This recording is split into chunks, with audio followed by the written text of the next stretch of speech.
안녕하세요. 오늘도 사연살롱을 찾아주셔서 감사합니다. 70대 여성입니다. 하마터면 자식 때문에 억울할 뻔했던 제 이야기를 해보려 이렇게 용기를 내어 사연을 보내봅니다.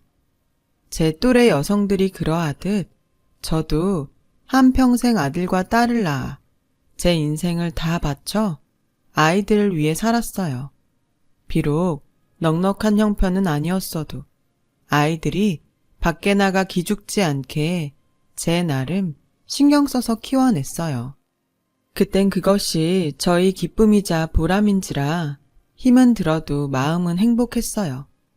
남편도 많이 배우거나 하진 않았지만 천성이 착하고 성실한 사람이라 주변에서 남편을 도와주는 사람들도 많았고 그 결과 저희는 그럭저럭, 아니 이런 말 제 입으로 하긴 좀 부끄럽지만 저희가 중년의 나이가 되었을 즈음엔 다른 집보다는 형편이 좋아 꽤 여유로운 생활을 할 수 있었어요. 이렇게만 얘기하면 남들 보기에 저는 걱정 하나 없는 사람으로 보일 수도 있을 텐데요. 사실은 저에겐 한 가지 고민이 있었어요. 바로 아이들의 혼사 문제였죠. 둘째인 딸아이는 생각보다 결혼을 일찍 한다고 지금의 사위를 데려왔는데 글쎄 나이 차이가 무려 12살이나 나서 저희 부부를 당황하게 했어요. 그때 당시 딸아이 나이가 26살밖에는 되지 않았는데 사위는 곧 40이라니 선뜻 허락을 하기가 힘이 들었죠.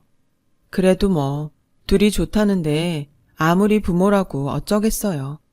그래서 결국 딸아이의 결혼을 허락했는데 이번엔 첫째인 아들이 나이가 40이 다 되어 가는데도 결혼할 기미가 보이지 않았어요. 그때까지 아들은 독립할 생각도 안 하고 연애한다는 말조차 없어서 저의 애간장을 태웠죠. 한 놈은 너무 빨리 간다고 하더니 또 한 놈은 나이가 다 찼는데도 갈 생각을 안 하니 참 자식 일은 제 마음처럼 되지 않는다는 것을 새삼 깨달았어요. 그리고 아들이 40을 넘겨 이젠 진짜 포기를 해야겠다고 생각하자 아들은 드디어 결혼을 하겠다고 지금의 며느라이를 집으로 데려왔어요. 인사 온 며느리는 딱히 뭐가 두드러지진 않았지만 어디 모난 구석은 없어 보이는 평범한 집안의 평범한 여자였습니다. 저와 남편은 그저 나이 많은 우리 아들과 결혼해주는 것만으로도 고마워서 무조건 결혼을 찬성했고 곧이어 아들은 제가 그토록 바라던 자기 가정을 꾸렸어요. 자식들 혼사를 다 끝내놓으니 그제야 비로소 부부만의 시간을 갖게 되었어요. 참 긴 시간 동안 앞만 보고 달려온 듯한 기분에 저와 남편은 서로에게 수고했다고 앞으로는 조용히 부부가 소박하게 살자고 약속하며 서로의 주름진 손을 어루만졌어요. 하지만 세상은 참 야속하게도 그 후로부터 3개월이 좀 못 돼 남편이 허망하게 하늘나라로 가게 되었어요. 지금도 뚜렷하게 기억이 나네요. 그날은 남편이 웬일로 늦잠을 다자나 싶었었는데 뒤늦게 남편이 숨을 쉬지 않는 걸 알았고 그 길로 119를 불러 급하게 병원에 갔지만 남편은 영영 돌아오지 못할 곳으로 가버린 뒤였어요. 사망 원인은 급성 뇌출혈이었죠. 왜 하필 지금인가? 손과 발에 힘이 풀려 그 자리에 주저앉았어요. 그렇게 차가운 병원 바닥의 냉기를 느끼며 갑작스럽게 찾아온 이별을 감당해야 했고 남편의 장례가 끝난 그날 아들과 딸 내외는 모두 일상으로 돌아갔어요. 텅텅 비어버린 집에 홀로 남은 저는 그제야 혼자가 되었음을 실감했고 그저 귓가에는 이제 우리도 쉬엄쉬엄 여행이나 다니면서 남은 시간 유유자적하게 보냅시다 라고 말하던 남편의 다정한 얼굴과 목소리만 맴돌았어요. 그때였어요. 문득 혼자 남은 이 집이 이렇게 넓었나 하는 생각이 들대요. 동시에 금방이라도 남편이 문을 열고 나왔어 하며 저에게 말을 걸어올 것 같았어요. 불과 일주일 전만 해도 이런 일이 있을 거라고 상상조차 하지 못했기에 저는 그야말로 속수무책으로 매 순간 무너져 내렸어요. 하지만 이런 제 마음도 행여 자식들한테 부담이 될까? 수백 번 엄마 한동안 니네랑 같이 지내면 안 되겠니? 라는 말이 목구멍까지 올라왔음에도 애써 참았고 속마음은 아니면서 괜찮은 척 연기를 했어요. 특히 딸아이는 고맙게도 매일 아침 저에게 괜찮은지 전화를 걸어왔지만 혹시 사위가 신경 쓸까봐 더욱 더 억지 웃음을 지으며 전화를 받았어요. 엄마 괜찮아. 그러니까 이제 전화 안 해도 돼. 간 사람은 간 사람이고 남은 사람은 남은 사람대로 살아야지. 엄마 요즘 밖에 나가 친구들이랑 문화센터도 다니고 뜨개방에서 뜨개질도 하면서 네 아빠 생각 안 하고 살아. 그러니까 너도 이제 엄마 걱정하지 말고 네 식구 챙겨. 엄만 너랑 오빠만 잘 살면 아무 걱정이 없다. 물론 거짓말이었어요. 문화센터라는 곳이 있는 건 알지만 한 번도 가본 적 없었고 뜨개방은 가끔 겨울철 남편 목도리나 카디건을 짜줄 때 들리던 것이 다였거든요. 그래도 딸에게 말했듯 간 사람은 간 사람이고 남은 저는 또 제 삶을 살아야 하는 건 맞기에 매일 내키지 않아도 밖에 나가 산책도 하고 시장도 돌며 남편이 없는 세상에서 살아보고자 애를 썼어요. 하지만 그렇게 애를 쓰면 쓸수록 더욱 남편의 빈자리는 크게 느껴지더라고요. 아무리 발버둥을 쳐도 제 마음은 조금도 나아질 기미가 보이지 않았어요. 그러던 어느 날이었어요. 정말 생각도 하지 않았던, 그래서 아무런 기대도 하지 않았던 아들과 며느리가 저에게 손을 내밀어 주었어요. 엄마, 우리 왔어요. 이 사람이 엄마 좋아하는 꽃게탕 끓인다고 시장에 가자는데 엄마 같이 갈래요? 가서 우리 주전부리도 좀 하고 엄마 사고 싶은 거 있으면 제가 사드릴게요. 저는 내심 참 반가웠어요. 사실 딸아이가 그렇게 마음을 써주었지만 함께 오래 살아서인지 이상하게 아들에게 좀 의지하고 싶다는 생각을 저도 모르게 하고 있었거든요. 하지만 이제 겨우 가정을 꾸리고 사는 아들 내외에게 짐이 되고 싶지 않았죠. 그래서 아무런 말도 하지 않았는데 이렇게 혼자 남은 엄마를 챙긴다고 평소 안 하던 아들 노릇을 해주니 그저 고맙기만 했어요. 그리고 그 후로도 아들 내외는 계속 저희 집에 찾아와 저와 함께 밥을 먹어주고 저 혼자는 할 수 없는 집안 보수를 해주며 신경을 써주었는데요. 한 번은 며느라기가 기특하게도 저에게 이런 말을 해주더군요. 어머니, 요즘도 아버님 생각 많이 나시죠? 괜히 저희한테 부담될 것 같다고 참지 마시고 저나 준석 씨한테 기대세요. 앞으로 저 정말 어머니한테 잘하고 살게요. 그러니 어머니도 저를 딸처럼 생각하시고 필요한 거 있거나 심심하시면 언제든 저한테 연락 주세요.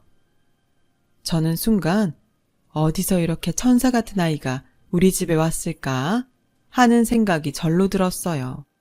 어떻게 내 속을 다 알고 이렇게 고운 말만 골라서 하는지 새삼 며느리를 낳아준 사돈 내외가 고마웠고 주책이지만 눈물이 다 왈칵 쏟아졌어요. 아들이 그렇게 남들 다 시집장가 가는 동안 총각딱지를 떼지 못하더니 이렇게 뒤늦게 마음씨 고운 색시를 얻으려고 그랬구나 하는 생각에 저 역시 며느리에게 좋은 시어머니가 되어야겠다고 생각했어요. 그렇게 저와 며느리는 딸아이가 질투를 할 정도로 사이좋게 지내게 되었고 아들 내외의 집은 저희 집에서 걸어서 30분 정도 되는 곳에 있었는데 한 2년 정도를 서로 자주 왕래하며 지냈어요. 그러다 며느라이는 임신을 했어요. 저한테 너무나 소중한 손자를 낳아주었고 저는 매일 운동 겸 손주를 볼 겸 그렇게 아들 내외 집을 왔다 갔다 했어요. 완전히 다 잊었다고는 할 수 없지만 손주 보는 낙에 더 이상 예전처럼 남편이 없어 무섭다고 생각하지 않게 되었습니다. 시간이 약인지 아들 내외의 도움이 컸는지 차차 혼자 사는 생활에도 익숙해지던 어느 날 아들은 저에게 뜻밖의 말을 꺼냈어요. 엄마, 내가 곰곰이 생각해봤는데요. 엄마 지금 지내는 집 너무 크지 않으세요?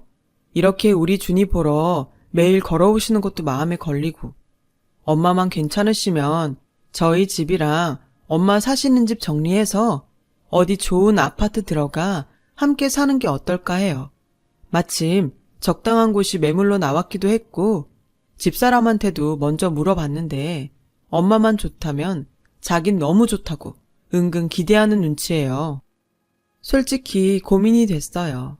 아들 내외랑 함께 사는 것은 반가운 일이지만 남편과 함께 산 정든 집을 정리하는 건 한 번도 생각하지 않은 일이었으니까요. 그래도 손주와 함께 살 수 있다니 저는 너무 고민이 되었는데요. 그럴 때마다 아들 내외는 더욱 적극적으로 저와 함께 살자고 설득해왔어요. 어머니, 제가 앞으로 함께 살면서 어머니 더 많이 챙겨드릴게요. 사실 드시는 것도 일일이 챙길 수 없어서 그동안 제가 마음이 좀 그랬거든요. 어머님은 그저 이제부터는 편하게만 지내세요. 집안일이든 뭐든 제가 다 알아서 할게요. 그래요, 엄마. 엄마 이제 병원 가실 일도 많아지실 텐데 따로 살면 내가 불안해요. 아버지처럼 그렇게 허망하게 보내는 일은 다시 하고 싶지 않으니 제발 우리랑 같이 살아요. 네? 저는 아들 내외의 말에 그냥 넘어가기로 했어요. 아마 남편도 제 결정에 잘했다고 이야기해 줄 것 같았고 무엇보다 다시 가족들과 함께 지낼 수 있다고 생각하니 남은 시간 저에게 큰 위안이 될 것 같았거든요. 제 결정이 떨어지자 아들은 마치 기다렸다는 듯 제가 살던 집을 처분했고 동네 이름도 아파트 이름도 낯선 곳에 아들 식구와 저는 이사를 오게 되었어요.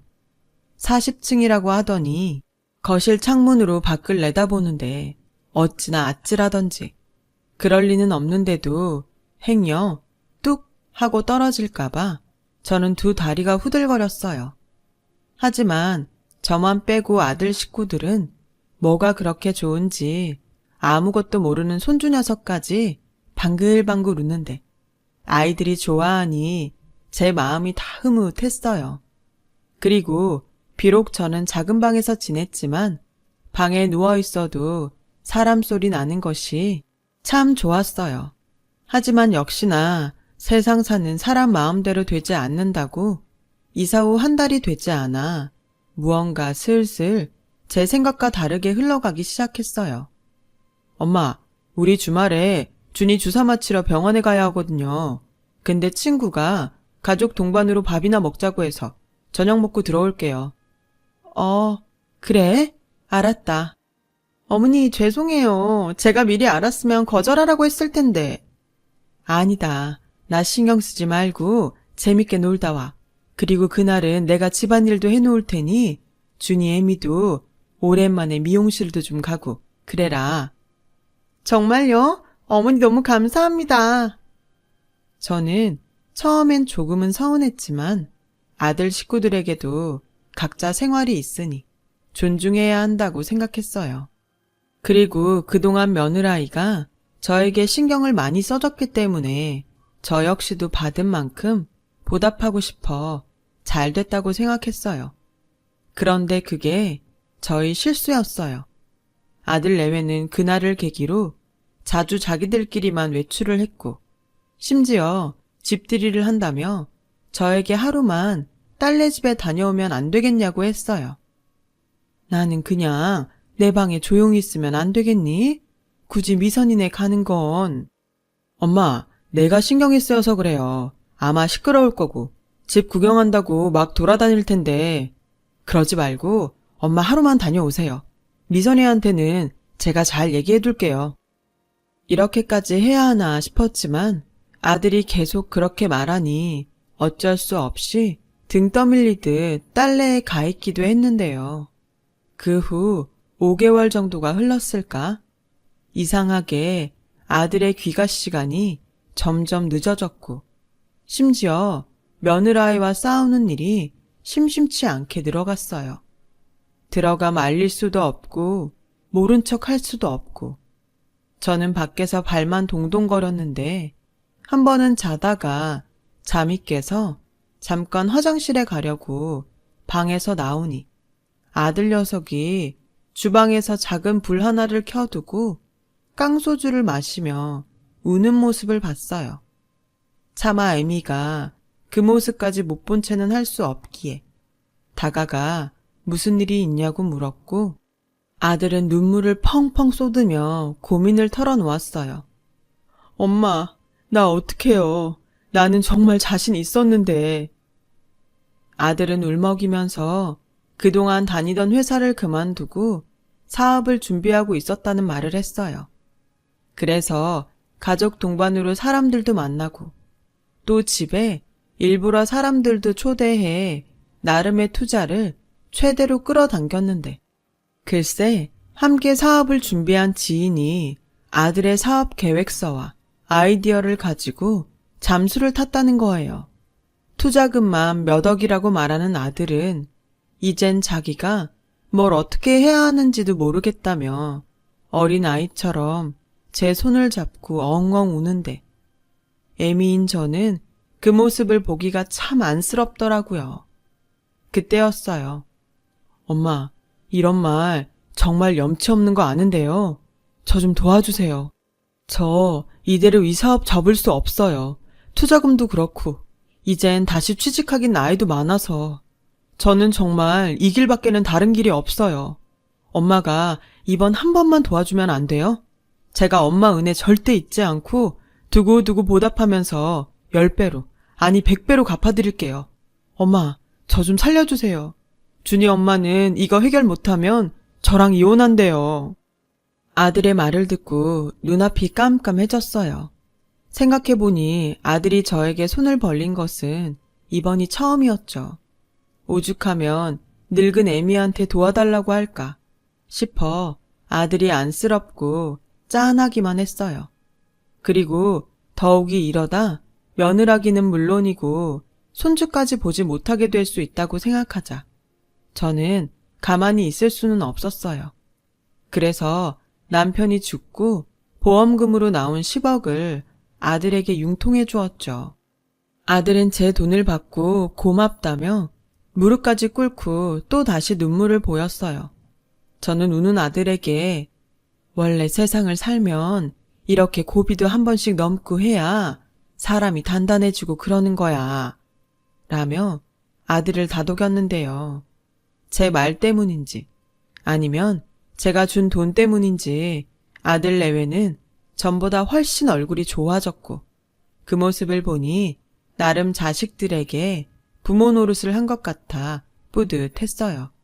하지만 그것도 잠시 그렇게 고맙다며 저에게 잘하겠다고 약속을 하던 아들 내외는 점점 저를 대하는 태도가 변하기 시작하더라고요.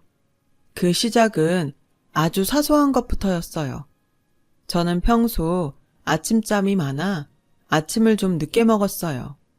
그동안은 며느라기가 고맙게도 실은 내색 한 번 없이 제 밥을 따로 차려주었는데 그날도 별 대수롭지 않게 일어나 식탁에 앉으니 어쩐지 며느라이의 표정이 일그러졌어요. 그리고 제 앞에 반찬이 든 접시를 탁탁 내려놓는데 저는 너무 당황해 어안이 벙벙 했는데요. 그런 저에게 며느라이는 수저를 내려놓으며 이렇게 말했어요. 어머니, 제가 다른 건 모르겠는데 아침상을 매일 2번씩 차리는 건 너무 힘들어요. 어머님이 저희 식구 아침 시간에 맞추시던지 아니면 어머님이 아침을 그냥 거르시고 점심을 많이 드시면 어떨까요? 뭐? 저도 좀 이해해 주세요. 알았다. 그동안 힘들었으면 말을 하지. 앞으로 내 밥은 내가 알아서 하마. 에이, 어머니가 또 그렇게 말씀하시면 제가 나쁜 며느리 같잖아요. 그러지 마시고 내일부턴 좀 일찍 일어나세요. 원래 노인분들은 아침잠이 없다고 하던데 우리 어머니는 희한하셔. 분명 가깝게 지냈던 사이는 맞지만 갑자기 선을 훌쩍 넘는 며느라이의 태도에 저는 마음이 좋지 않았어요. 하지만 여태 힘든 걸 참고 다 했다는데 뭐라고 할 수는 없어 아들 내외의 아침 식사 시간에 맞추기로 했어요. 하지만 어쩐지 달라진 며느라이의 태도는 그 일뿐만이 아니었습니다. 빨래면 빨래, 쓰레기면 쓰레기. 전에는 한 번도 말하지 않았던 것들을 저에게 지적하며 뭐라고 했고 저는 점점 며느라이의 눈치를 살피는 신세가 되어버렸어요. 저는 이건 아닌데 하는 생각에 처음엔 아들에게 말을 해볼까 생각도 했지만 사업 때문인지 아들 녀석은 외박하는 일이 잦았고 좀처럼 말을 붙여볼 기회를 찾지 못했어요. 그때 저는 종종 베갯닛을 눈물로 적셨어요. 숨 넘어가는 거 살려놨더니 이젠 제가 필요 없다는 것 같아서 서운한 마음이 들었거든요. 그러다 웬일인지 일찍 퇴근한 아들이 저에게 외식을 하자고 권했고 저는 이번 기회로 아이들과 좀 풀어보고자 생각을 했는데 아들은 또 저에게 뜻밖의 말을 꺼냈어요. 엄마, 내가 아는 지인 어머님이 지금 요양원에 계신데 거기가 실버타운처럼 엄청 좋대요. 엄마 솔직히 여기서 외롭고 심심하잖아요. 준이 엄마도 이젠 시집살이 그만하고 편하게 살아야 할 때도 된 것 같고 거기 가면 엄마 또래 친구분들 많아서 엄마도 좋을 것 같은데 엄마, 요양원에 가신 건 어떠세요? 아들의 요양원 소리에 저는 심장이 쿵 하고 내려앉는 듯 했어요. 그리고 저도 사람인지라 아무리 부모 자식 사이여도 이젠 저한테 뽑아먹을 것이 없어서 나를 요양원에 보내나 싶은 마음이 들어 그날은 꾹꾹 참았던 화를 참지 않았어요. 처음부터 내가 같이 살자고 했니? 힘들 때는 도와달라고 하고 살려달라고 애걸복걸 하더니 왜 이제 네 늙고 가진 것 없는 애미가 필요가 없어? 난 절대 요양원 같은 데는 안 간다. 정 나랑 살기 싫으면 지금 사는 아파트 팔아서 내 집 판 돈 다시 내놔. 저는 손이 달달 떨렸지만 말은 그렇지 않은 듯 강력하게 했어요. 그러자 아들 내외는 물러날 기색은커녕 아주 작정을 한 듯 손주 녀석 교육이 어쩌고 하면서 저를 요양원에 보내려 하더라고요. 요즘 애들은 유치원부터 교육에 신경을 써야 하는데 어머님이 계시면 준이가 제 말을 안 듣잖아요. 워낙 어머님이 오냐오냐만 하시니까. 그래서 서운하게 들리시겠지만 환경을 좀 바꿔볼 필요가 있어요. 어머니, 우리 장손 생각해서 어머님이 좀 양보해 주세요. 그렇게 딸처럼 대해달라고 하더니 이제 보니 며느리는 타인도 그런 타인이 없더라고요. 저는 아들 내외의 어떤 말에도 아파트를 팔아서 돈을 주기 전까지는 절대 집을 나가지 않겠다고 버텼어요. 그러자 아들 내외는 한번 해보자는 듯 버티는 저를 마치 없는 사람처럼 행동했는데 그 모습이 참 사람을 여러 번 뒷목을 잡게 하더군요. 한 번은 식사를 하러 나갔더니 보란듯이 제 밥이 없었고 다른 식구들 빨래는 다 해도 제 빨래만 계속 세탁 바구니에 며칠씩 있던 날도 있었어요. 그리고 언제부터인가 배달 음식을 시켜도 더 이상 저를 부르지 않더군요. 참 서럽고 또 서러워서 이래서 자식들한테 있는 돈 다 주면 안 된다고 했나 보다 라는 생각이 절로 들었어요. 그리고 작은 방에 고립되어 이대로는 못 살겠다 싶은 생각이 들었죠. 그 순간 딸아이 생각이 간절했는데 제가 혼자 지낼 땐 그래도 매일 전화하던 딸아이는 제가 아들 집에 있고부터는 새언니 눈치를 보는지 연락해 오는 일이 드물었어요. 그렇다고 제가 먼저 전화해 하소연을 하려니 저도 차마 부모 체면에 말이 떨어지지 않았고 그렇게 몸과 마음이 피폐해져 갔는데 5살 손주 녀석까지 지 부모를 닮아 저를 무시하는 행동에 저는 체면이고 뭐고 딸에게 전화를 걸어 제가 겪은 수모를 모두 이야기했어요. 엄마, 그걸 왜 지금 얘기해? 여태 그런 취급받고 참았던 거야? 너 신경 쓸까봐 그랬어. 근데 지금은 여기 있는 매일매일이 지옥이야. 미선아, 엄마 진짜 요양원 가기 싫어. 이런 말 엄마가 진짜 미안한데 엄마 좀 데리러 올래? 딸아이는 화가 잔뜩 나서는 전화를 끊고 곧장 그 길로 사위를 대동하고 아들의 집에 쳐들어왔어요. 그리고 딸은 고래고래 어떻게 엄마한테 그럴 수 있냐고 큰 소리로 화를 냈는데요. 며느라이는 눈 하나 깜짝하지 않고 제 딸을 무슨 잡상인처럼 대했어요. 계속 이렇게 상스럽게 소란 피우면 경찰 부를 거예요. 정말 격 떨어져서 상종을 못하겠네. 뭐요? 상종? 지금 말 다 했어요? 언니랑 오빠야말로 하는 행동이 상스럽거든요. 엄마 돈 다 어디다 썼어? 결국 지도 엄마 돈 때문에 여기까지 와놓고 어디서 큰 소리야? 왜? 효녀 코스프레하게? 맞아요. 아가씨도 결국 저희한테 어머니 돈 뜯어가려고 여기 온 거잖아요. 뭐요? 처음부터 엄마 집 팔라고 부추긴 게 누군데 이런 식으로 모실 거면서 왜 같이 살자고 해요? 정말 뻔뻔스러워. 그러는 넌 엄마 모셔는 봤어? 저는 아들, 딸이 싸우는 모습을 보며 내가 인생을 헛살았구나 싶은 마음이 들었어요. 누가 콩가루 집안이라고 손가락질을 해도 변명할 도리가 없었으니까요. 그래서 저는 애미로서 한 번은 나서야 했어요. 그래서 딸에게 막말을 쏟아내던 아들의 뺨을 세게 후려쳤고 눈에 잔뜩 독을 품은 채 이렇게 말했어요. 그래, 네 진심 아주 잘 알았다. 모신다고 어쩌고 하더니 결국 돈이었지? 근데 이건 몰랐을걸? 나 너한테 다 준 거 아니다. 나 건물도 있고 땅도 있어. 이건 몰랐지? 저라고 왜 모르겠어요. TV나 드라마에서 간이고 쓸개고 다 빼주면 결국 자식들이 서로 맞지 않으려고 싸우는 걸 몇 번이나 봤는데 그래서 저도 행여 이런 일이 있을까 해서 제가 가진 것을 모두 오픈하지 않았어요.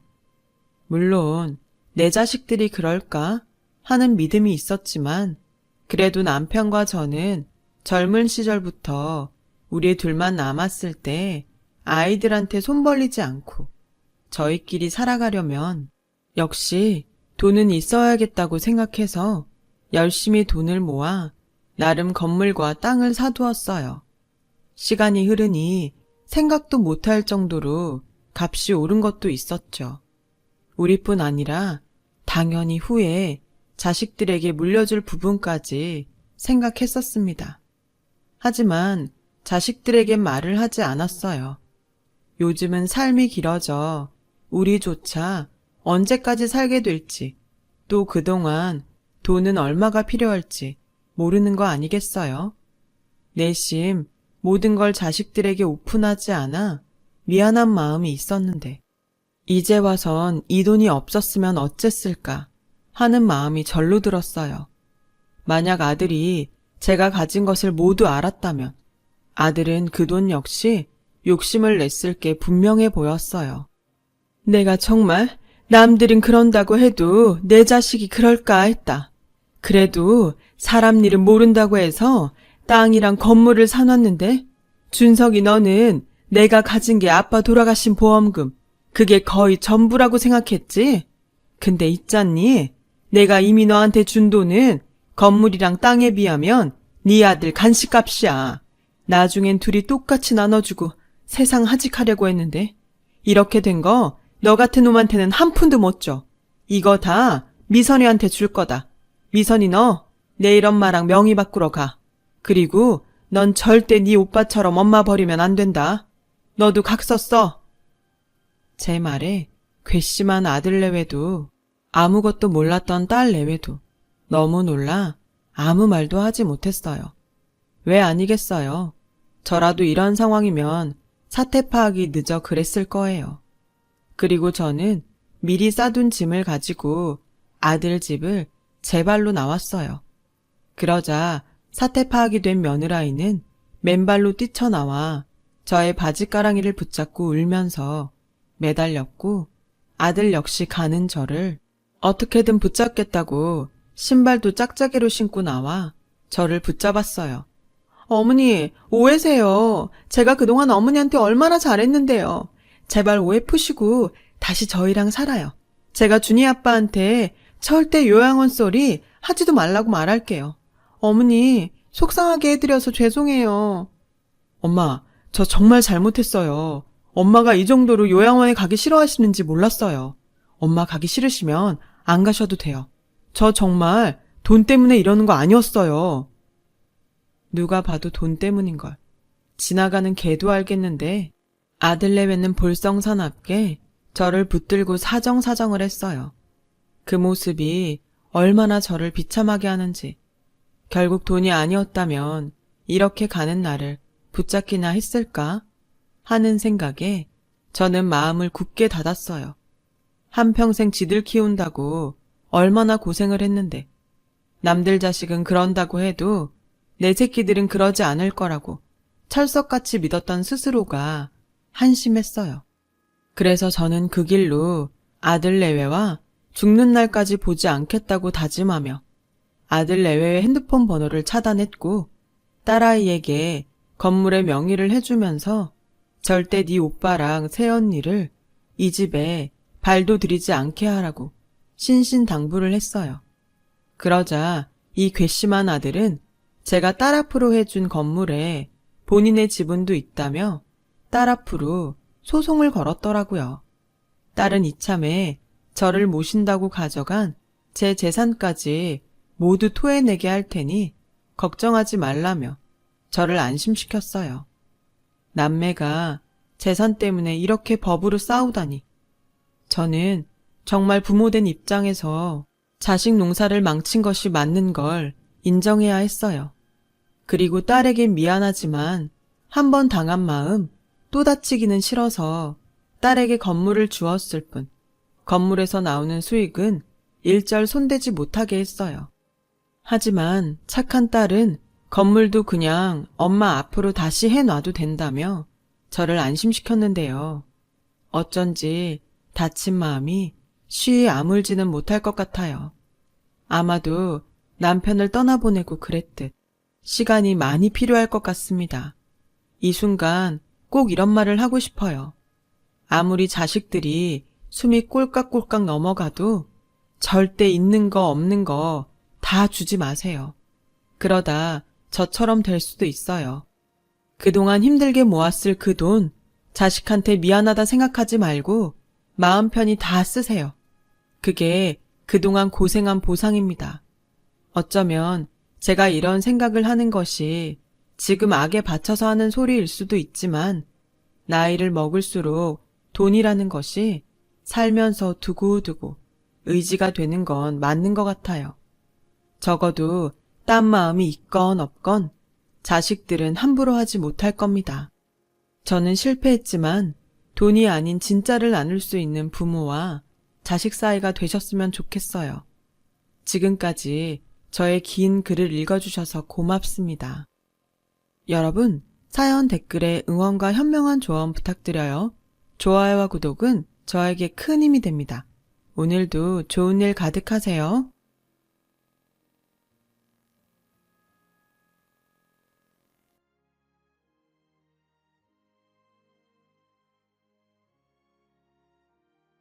안녕하세요. 오늘도 사연 살롱을 찾아주셔서 감사합니다.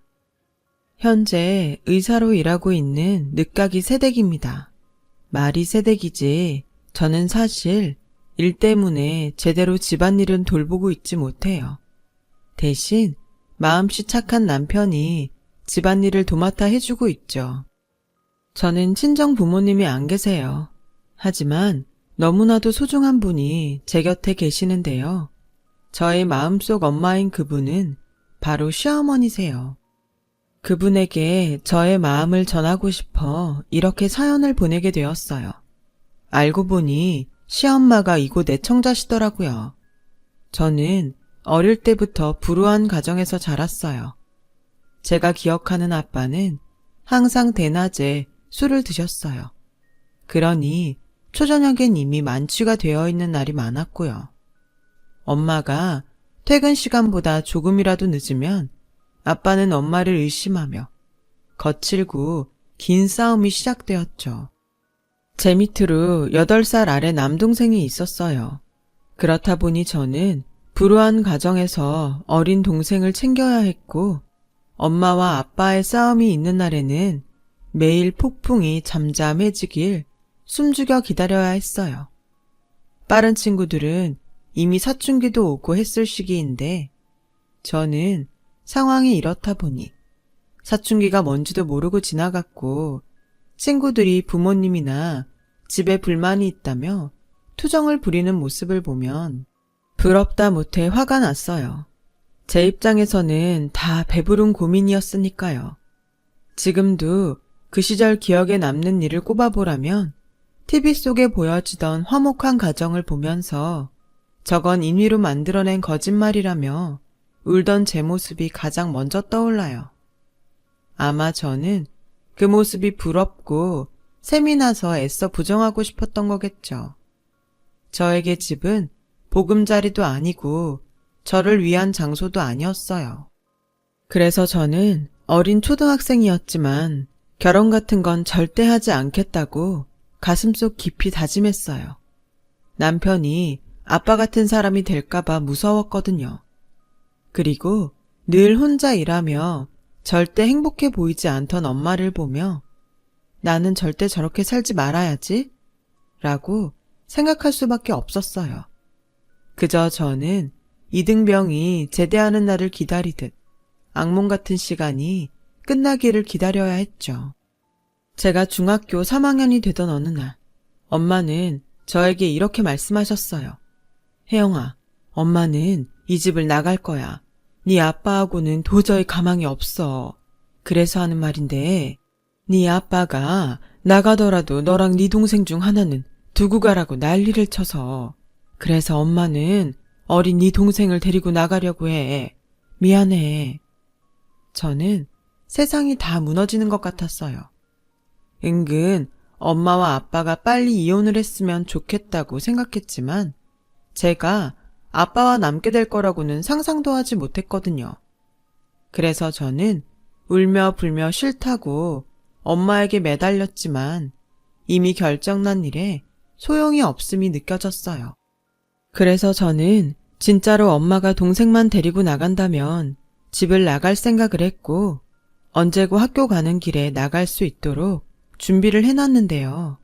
그러던 어느 밤, 잠이 올까 말까 하던 밤이었는데 엄마가 조용히 저에게 다가와 이렇게 말씀하시는 거예요. 혜영아, 옷 입어. 나가자. 엄마는 제가 매달리고 또 집을 나갈 계획이라는 것을 이미 눈치채셨는지 준비한 가방을 가지고 나가자고 하셨어요. 그렇게 저는 엄마와 동생과 함께 그 지긋지긋한 집에서 도망칠 수 있었고 비록 단칸방 신세에 아빠 때문에 이곳 저곳 전전하며 살아야 하는 떠돌이 생활이었지만 처음으로 마음 편히 두 발 쭉 뻗고 지낼 수 있는 날이었어요. 그렇게 저는 고2가 되었고 동생은 10살, 초등학교 3학년이 되었는데요. 어느 날부터인가 엄마의 기침소리가 예사롭지 않게 들리기 시작하는 거예요. 처음엔 감기에 걸렸나 생각했는데 그 강도가 점점 더 심해져 불안한 마음까지 생겼어요. 그리고 청소를 하던 중 엄마의 약으로 보이는 무수한 알약이 든 봉투를 보는 순간 저는 어떤 좋지 않은 예감이 들더라고요. 그렇게 제가 조금씩 무언가를 알아갈 즈음 엄마는 공장에서 일을 하다 쓰러져 병원에 실려가셨고 엄마가 폐암 말기라는 사실을 듣게 되었습니다. 엄마는 결혼 후 동생을 낳은 후부터 무능한 아빠를 대신해 제조 공장에 다니셨어요. 외할머니는 돌아가시기 전까지 엄마가 어릴 때부터 빈혈도 있고 호흡기가 좋지 않다며 공장 같은 곳에서 일을 하는 것이 걱정이라고 하셨는데요. 엄마의 병을 듣게 된 순간 외할머니의 그 말이 어찌나 머릿속을 맴돌았는지 몰라요. 그리고 의사 선생님으로부터 이미 엄마의 폐가 손을 쓸 수 없는 단계에 다른 장기에도 전이가 돼서 더 이상의 가망은 없다는 소리를 듣게 되었어요. 저와 남동생을 안타까운 눈으로 보던 의사 선생님은 쉽게 말이 나오지 않는지 한참을 망설이다가 마음의 준비를 하고 다른 어른들에게 빨리 알리라고 하셨는데 아무리 생각을 해도 달리 알릴 곳이 없더라고요. 저는 막막한 심정으로 엄마의 핸드폰에 연락처를 찾았어요. 그리고 채 10명도 저장되어 있지 않은 엄마의 핸드폰 속 연락처를 보게 되었고 그중 그래도 유일하게 친구로 보이는 내 친구 유미라는 이름이 보여 저는 떨리는 손으로 그 번호에 전화를 걸었어요. 여보세요? 수키니? 정말 수키야? 왜 그동안 연락이 없었어? 내가 얼마나 걱정했는데. 핸드폰 너머 들리는 낯선 아줌마의 목소리에 반가움과 걱정이 섞여 있었고 저는 떨리는 목소리로 이렇게 말했어요. 안녕하세요. 저는 정수키 씨 딸이에요. 뭐? 수키 딸? 네. 근데 지금 엄마가 좀 많이 안 좋아요. 의사 선생님은 다른 어른들에게 알려서 준비를 하라고 하시는데 저희는 연락할 곳이 없거든요. 알겠다. 더 말 안 해도 돼. 거기에 어디야? 엄마 친구 유미라는 분은 지방에 살고 계시다고 했지만 그날 저녁 바로 기차를 타고 병원으로 오셨어요. 그리고 숨 쉬는 것이 괴로워 거의 진통제에 취해 자고 있는 엄마의 손을 잡고 밤새 많은 눈물을 흘리셨는데요. 엄마는 그 다다음 날 딱 한 번 눈을 뜨시고는 그대로 하늘나라로 떠나셨어요. 저는 그때 정신이 없어서 저도 그렇고 동생도 학교에 보내지 못한 채 엄마의 마지막을 지켜야 했어요. 유미 아줌마의 도움으로 엄마의 빈소를 차리고 이미 엄마와 왕래를 하지 않던 외갓집 식구들을 부르며 난생 처음 상복을 입고 장례를 치르게 되었어요. 어머, 쟤들 어떡해? 딱하다.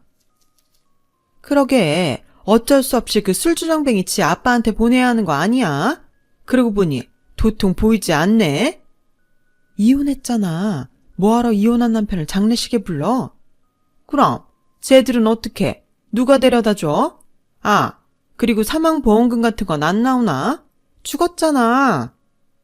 입에 겨우 풀칠하고 사는 것 같은데 보험은 무슨. 듣자 하니 여기 병원비도 아직 정산이 안 됐대. 어머 정말? 이러다 코 끼는 거 아니야? 어쩐지 오기가 싫더라. 조의금 들어온 거로 어떻게든 하려는 거 아닐까? 그러니까 우리는 상황 봐서 얼른 빠지자. 괜히 가족이라고 얼마씩 내라고 하면 어떡해. 저는 제 귀에 또렷이 들리는 대화들에 가시방석에 앉아있는 것 같았어요. 게다가 동생이 그 말을 듣고 저에게 누나, 우리 이제 아빠랑 살아야 해? 아빠가 우리 도망 나왔다고 괴롭히면 어떡하지? 라고 울면서 걱정하는데 그 순간 배려라고는 없는 가족 혹은 친척이라는 그 사람들이 참 밉더라고요. 그런데 그때 어떤 희망의 목소리가 들려왔어요. 저기요, 그런 소리는 나가서 하실래요? 여기 영정사진에 아직 애들 엄마가 있고 애들이 다 듣고 있어요. 어머, 별꼴이야? 누군데 오지랖이에요? 저 수키 친구예요. 제일 친한 친구. 아, 대구로 시집갔다는 그 친구? 아주 우정이 눈물 나네. 우린 가족이에요. 남겨진 애들 걱정하는데 뭐가 잘못됐어요? 괜히 가족 일에 끼지 말고 육개장이나 먹고 돌아가요. 유미 아줌마가 나서자 외숙모들은 목에 핏대를 세우며 싸우기 시작했고, 저는 그때 무슨 정신이었는지 저도 모르게 그 싸움판에 끼어서 더 큰 목소리로 이렇게 말했어요. 그만들 하세요. 저 외숙모들한테 절대 도와달라고 안 할게요. 그러니까 불쌍하다느니 아빠한테 보낸다느니 그런 말 하지 마시라고요. 어머, 쟤 지금 뭐래? 지 엄마 닮아서 아주 싹수가 노랗네? 야, 우린 어른으로서 그리고 가족으로서 네 남매를 걱정하는 거야. 아무리 네가 도움을 안 받겠다고 큰 소리 쳐도 니네들은 다 미성년자고 우리가 나서지 않으면 안 되는 게 있다고. 상황 봐서 내빼는 게 나서는 겁니까? 얘네들은 내가 알아서 해요. 내 친구 자식은 내 자식이기도 하니까. 아니, 타에는 좀 빠지라고요. 우리가 아무리 막 나가도 댁 같은 남한테 애들을 맡기겠어요? 당신이 어떤 사람인 줄 알고. 그쪽이 맡으실 거 아니면 가만 계시라는 소리예요. 적어도 전 댁같이 장례식장에 예의도 모르고 애들 가슴에 상처 주는 그런 사람은 아니니까. 아, 그러세요? 어머, 대단한 우정 나셨네. 그럼 우리는 빠질 테니까 알아서 해요. 단, 문제가 생겨도 우리 책임 아니니까 그것도 명심하고요. 외숙모들은 그렇게 말하고 잘 됐다는 듯 장례식장을 나가셨어요. 외숙모들이 나가자 삼촌들도 난처한 얼굴이었고, 그날 저녁부터 삼촌들의 모습은 보이지 않더라고요. 어쩔 수 없이 가족도 아닌 타인의 손에 발인이 진행되었죠. 저는 엄마를 낙골당에 모시고 당장 오늘부터 동생과 어째야 하나 고민할 수밖에 없었어요. 그때 외숙모가 말했듯 돈 문제도 걱정이었고요.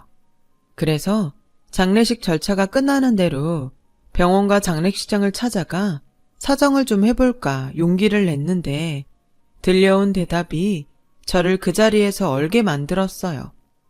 이미 계산 다 끝났는데? 그러니까 절차가 진행됐지. 사복 입고 말라서 머리 짧으신 분 계셨잖아, 왜?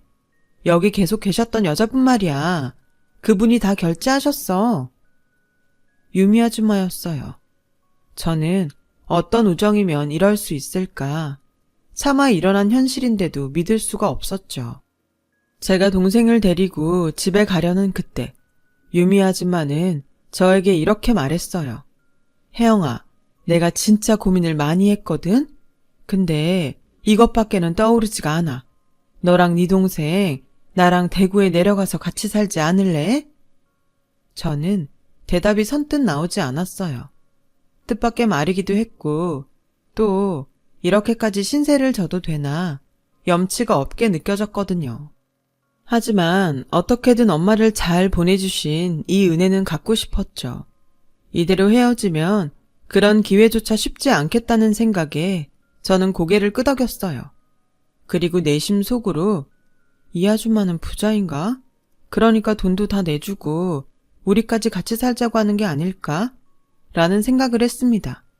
아줌마를 따라 집에 도착했을 때 차마 입을 다물지 못했어요. 아줌마는 상가 건물에 딸린 옥탑방에 살고 계셨어요. 살림살이를 봐도 전에 엄마와 살던 그 모습과 크게 다르지 않았고, 이런 집에 우리까지 신세를 지는 게 맞을까? 저는 당황했었죠. 저희 진짜 여기 있어도 돼요? 왜? 집이 너무 좁아서 그래? 아니, 그게 아줌마도 힘드신 것 같아서요. 아, 솔직히 아니라고는 말 못하는데 그래도 나랑 살자. 내가 니네 외숙모들한테 큰소리 친 것도 있고 숙희 그 기집애 생각하면 내가 니들을 어떻게 모른 척해. 이건 비밀로 하려고 했는데 병원에서 딱 한 번 네 엄마 깼을 때 나한테 고맙다고 하더라. 내가 뭘 어쩔지 지가 어떻게 알고. 하여간 니네 엄마는 사람 다루는 데는 선수야, 선수. 에이, 아줌마가 마음이 약한 거죠. 아무리 친해도 누가 그래요?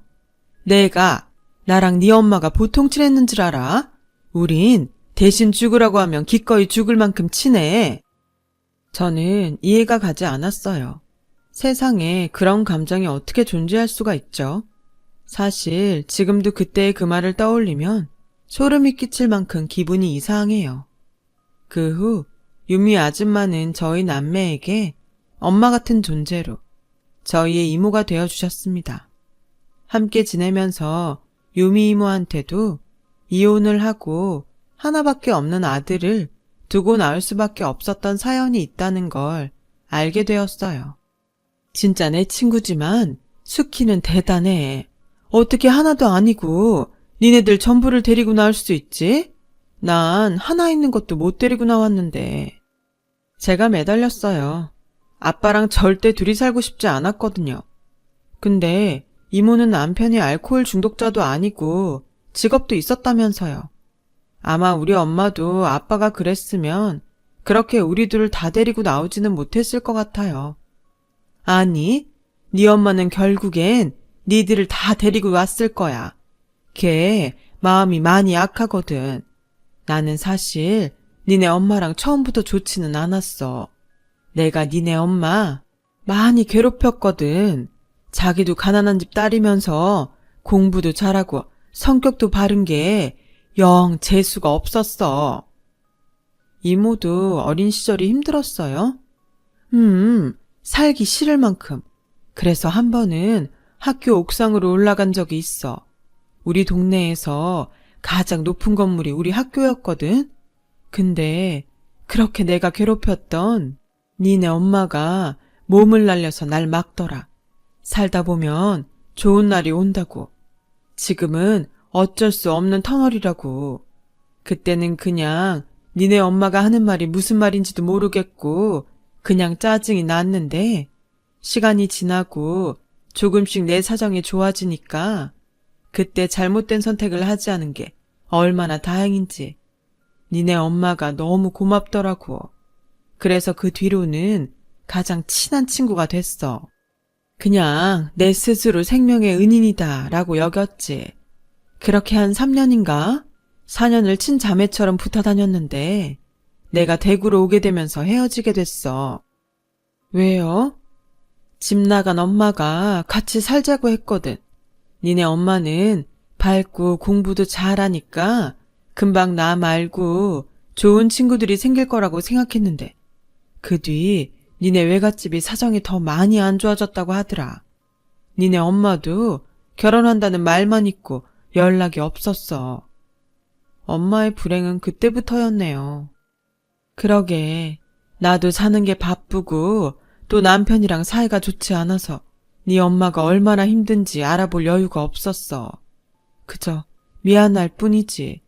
그래서 그 미안한 마음 니들 남매 키우면서 갚으려니까 넌 아무 생각하지 말고 공부만 열심히 해. 너 공부는 좀 하니? 이모는 대뜸 저에게 그런 질문을 하고 심히 많이 궁금한 얼굴을 했어요. 저는 집안 형편 때문에 그 흔한 학원은 가지 못했지만 나름 머리가 좋다고 자부는 했었는데 최근 들어 학교에 못 갔으니 이걸 잘한다고 해야 될지 몰라서 대답을 못하고 있었죠. 저희 행동에 이모는 알았다는 듯 하며 지나가는데 은근 자존심이 상하더라고요. 좀 해요, 공부. 그래? 정말? 그럼 넌 꿈이 뭐야? 의사요. 의사? 너 진짜 공부 잘하는구나. 좋았어. 앞으로 네 뒷바라지는 내가 할 테니까 네 동생 걱정하지 말고 넌 공부만 해. 조카딸 의사 한번 만들어 보자. 이모는 마치 신이 나는 듯 그렇게 옥상에서 큰 소리로 말했어요. 저희 엄마와 완전 다른 성격의 이모를 보면서 저는 처음으로 어른의 울타리에서 보호받는다는 느낌을 받았어요. 정말로 의사가 돼서 돈을 아주 많이 번다면 이모에게 가장 먼저 은혜를 갚겠다고 다짐하며 한눈 팔지 않고 오로지 공부에만 매달렸어요. 그 결과 저는 전학생인데도 불구하고 전교 1등을 했죠. 고3 수능을 보던 그해 높은 상위권 성적으로 서울대 의대에 합격했습니다. 이모는 남동생을 맡을 때니 저에게 서울로 올라가 아무런 걱정하지 말고 의사 공부를 하라고 또 저에게 모든 지원을 해주셨어요. 이모는 당시 식당 일을 하시고 또 집에서는 부업을 하시며 제대로 잠도 자지 못하는 생활을 하셨는데요.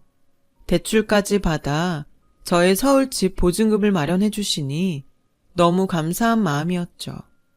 이걸 내가 어떤 마음으로 살면서 어떻게 다 갚나 싶어 미안해서 눈물만 흘렸어요. 그래서 그 후 동생에게 늘 누나가 자리 잡으면 데리러 올 거야. 그때까지 이모 힘들게 하지 말고 누나가 데리러 올 때까지 공부 열심히 하고 있어. 라고 귀에 딱지가 앉을 정도로 매일 말했는데 동생도 눈치가 백단이라 저와 떨어져 지내는 동안 공부를 열심히 하며 이모가 힘들지 않게 집안일을 도맡아 했더라고요. 그렇게 저는 본격적으로 의사가 되기 위해 공부를 했어요. 대학 6년 장학금을 받기 위해 잠도 거의 자지 않고 공부를 했고 또 틈틈이 과외도 하면서 돈도 벌었죠. 그래서 레지던트와 전공의를 하게 되면서부터는 이모에게 경제적인 신세를 면할 수 있었습니다. 그러는 사이 남동생은 수능을 치르고 서울에 있는 대학에 합격하면서 저희 남매는 비로소 다시 함께 살 수 있었어요. 아, 내가 이참에 여기 일 다 정리하고 니네 따라 서울 갈까? 이모, 그러지 마. 거기 이모 친구들이랑 단골 손님 잔뜩 있는데 뭐하러. 나랑 수철이가 자주 갈게요. 우리한테는 이모가 엄마고 그 집이 우리 집이잖아. 알지만 내가 니네들 없이 허전해서 그렇지. 나도 자주 서울 올라갈 테니까 니네도 자주 와야 해. 공부 열심히 하고. 돈 필요하면 망설이지 말고 말하고. 알았지? 알았어. 이제 이모도 좀 쉬면서 지내. 나 전문의 따면 매달 생활비 보낼 테니까. 그리고 이거 받아 이모. 웬 반지야? 네가 돈이 어딨어서? 벌었지. 나 과외하잖아. 돈 많이 받아. 이모한테 고마워서 이런 반지 하나 해주고 싶었어. 남들은 반지 하나 정도는 끼고 다니던데 이모는 하나도 없잖아. 야, 식당 일 하면서 반지 끼는 건 오바지. 그래도 뭐 네가 준 거니까 내가 목숨처럼 소중하게 여길게. 그놈의 목숨. 가만 보면 우리 이모는 목숨이 너무 많아. 됐고 잃어버리면 또 사줄 테니까 맡기고 다녀. 알겠지? 그래, 알았어. 아, 좋다. 이모가 조카딸 덕에 결혼할 때도 못 받은 반지를 다 받아본다. 저 먼 우주만큼 너무 좋아. 우리 이모 이렇게 금붙이 좋아하는 사람인 줄 알았음. 진작에 하나 사줄걸. 우리 간다. 이모도 밥 잘 챙겨 먹고 건강 잘 챙겨. 알았지? 그렇게 저희 남매는 서울에, 이모는 대구에 남게 되었어요. 그런데요, 처음 헤어질 때는 당연히 자주 볼 수 있을 거라고 생각했는데 저도 그렇고 동생도 각자 살기 바빠지니 그럴 여유라는 것이 쉽게 생기지 않았어요. 마음은 항상 죄송한데 또 시간이 되지 않으니 절대 멀어질 일이 없다 여겼던 관계도 많이 해이해졌고 제가 또 국시를 준비하면서 이모와 연락이 끊기게 되었어요. 이모가 저희 남매에게 말도 하지 않고 연락처는 물론이고 이사를 했더라고요. 저와 동생은 당신을 잘 찾아오지 않는 우리를 괘씸하게 생각하고 완전히 인연을 끊으셨나 보다 라고 생각했습니다. 며칠 후 대구를 다녀온 동생에게서 이런 말을 듣게 되었어요. 이모 아들이 찾아왔었대. 같이 살자고. 우리는 남이고 거긴 아들이니까 당연하지. 우리도 바쁘다고 잘 못 내려갔잖아. 내가 이모여도 우리보다는 아들 따라가고 싶지. 저도 동생의 말에 동의했어요. 다만 아직 은혜를 갚지 못했는데 이렇게 소식 하나 닿을 수 없게 되었다는 것이 마음이 아팠어요. 너무 죄송해서요. 그래도 언제고 살면서 만나는 일이 생긴다면 그때 한꺼번에 모든 것을 다 갚자 하는 마음은 여전했고, 저도 그렇고 동생은 정말 있는 힘껏 열심히 살았어요. 그래서 저는 그 마음으로 공부한 끝에 국시를 패스했죠. 의사 면허를 취득할 수 있게 되었는데요. 그 후에 본격적으로 전문의가 되니 그건 또 그거대로 정신이 없더라고요. 제가 생각한 의사 생활은 멋진 모습 그 자체였는데 이건 늘 수면 부족의 연속이었어요. 그렇게 전문의로서 2년 정도 지났을 때 저는 생각지도 않았던 인연을 병원 응급실에서 만나게 되었는데요. 그게 바로 지금 저의 남편이에요.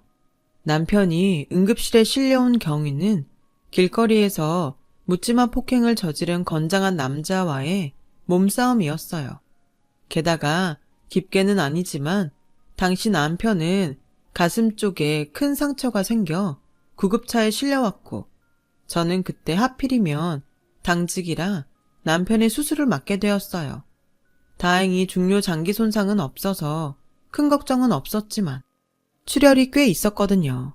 긴장을 했었더랬는데 평소 운동을 하던 사람이라 그런지 수술 후 회복이 다른 환자에 비해 빨라서 다행이었어요. 근데 이 남자가 자기 수술을 맡았던 제가 자신의 생명의 은인이라며 퇴원 후에도 종종 병원에 들러 케이크니 치킨이니 이런 걸 주고 가는데 규정상 그러면 안 된다고 아무리 거절을 해도 이 남자가 참 말을 듣지 않았어요. 그냥 친구가 주고 갔다고 해요. 뭐 이참에 남자친구라고 해도 되고. 뭐라고요? 제가 물어보니까 선생님 애인 없다고 하시던데요. 제가 무조건 선생님 마음에 들도록 100% 맞출게요.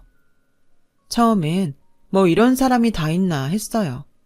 그런데 그렇게 1년 정도 남편이 병원에 들러 병원 식구들을 챙기고 또 제가 부담을 가질까봐 있는 듯 없는 듯 챙기는데 마음이 가더라고요. 연애나 결혼은 제 인생에 없다고 생각했거든요. 생각은 그랬지만 저도 사람이라 솔직히 외로웠어요. 당시 남동생은 학교에 다니다 군복무 중이었는데 이모도 없고 동생도 없으니 허전하고 불안하고 외로웠나 봐요.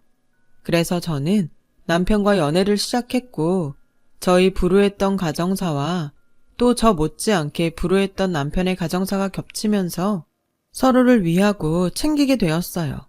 마음이 통하는 친구. 남녀를 떠나 저희는 세상에서 가장 특별하고 가까운 친구가 되기로 약속했죠. 남편의 정체를 아는 병원 식구들은 이제 결혼해야 하는 거 아니냐고 너스레를 떨었는데요. 정작 남편은 결혼에 대해 어떤 말도 하지 않더군요. 그래서 한 번은 제가 먼저 대수롭지 않게 말했어요. 그냥 궁금해서 묻는 건데 자기는 나랑 결혼까지 생각해? 물론 내가 지금 하고 싶다는 건 아니고 그냥 자기가 어떤 생각하는지 알고 싶어서. 당연히 생각하지. 뭐? 그럼 왜 여태 아무 말도 안 했어? 그게 사실은 있잖아. 내가 자기한테 말을 안 한 게 있어. 자기한테 부담 주고 싶지 않아서 숨겼는데 엄마가 폐암으로 오늘 내일 하시거든. 아무래도 결혼은 큰 일을 치르고 나서 생각해야 될 것 같아서 일부러 말 안 했어. 저는 남편의 말에 속이 상했어요. 여자친구가 의사인데 숨길 걸 숨겨야죠. 그런데 듣자 하니 다른 의사도 더 이상의 치료가 무의미하다며 포기한 상태라고 하더군요. 저에게 그 모든 것을 말하기엔 되지도 않을 것에 제가 미안해할 것 같아 본의 아니게 숨기게 되었다고 하더라고요. 나 어릴 때 아빠 손에 자랐다고 했잖아. 엄마가 늘 보고 싶었어. 그래서 성인이 되고 아빠가 절대로 안 된다고 했는데 수소문해서 엄마한테 갔다? 어색할 줄 알았는데 너무 좋더라고.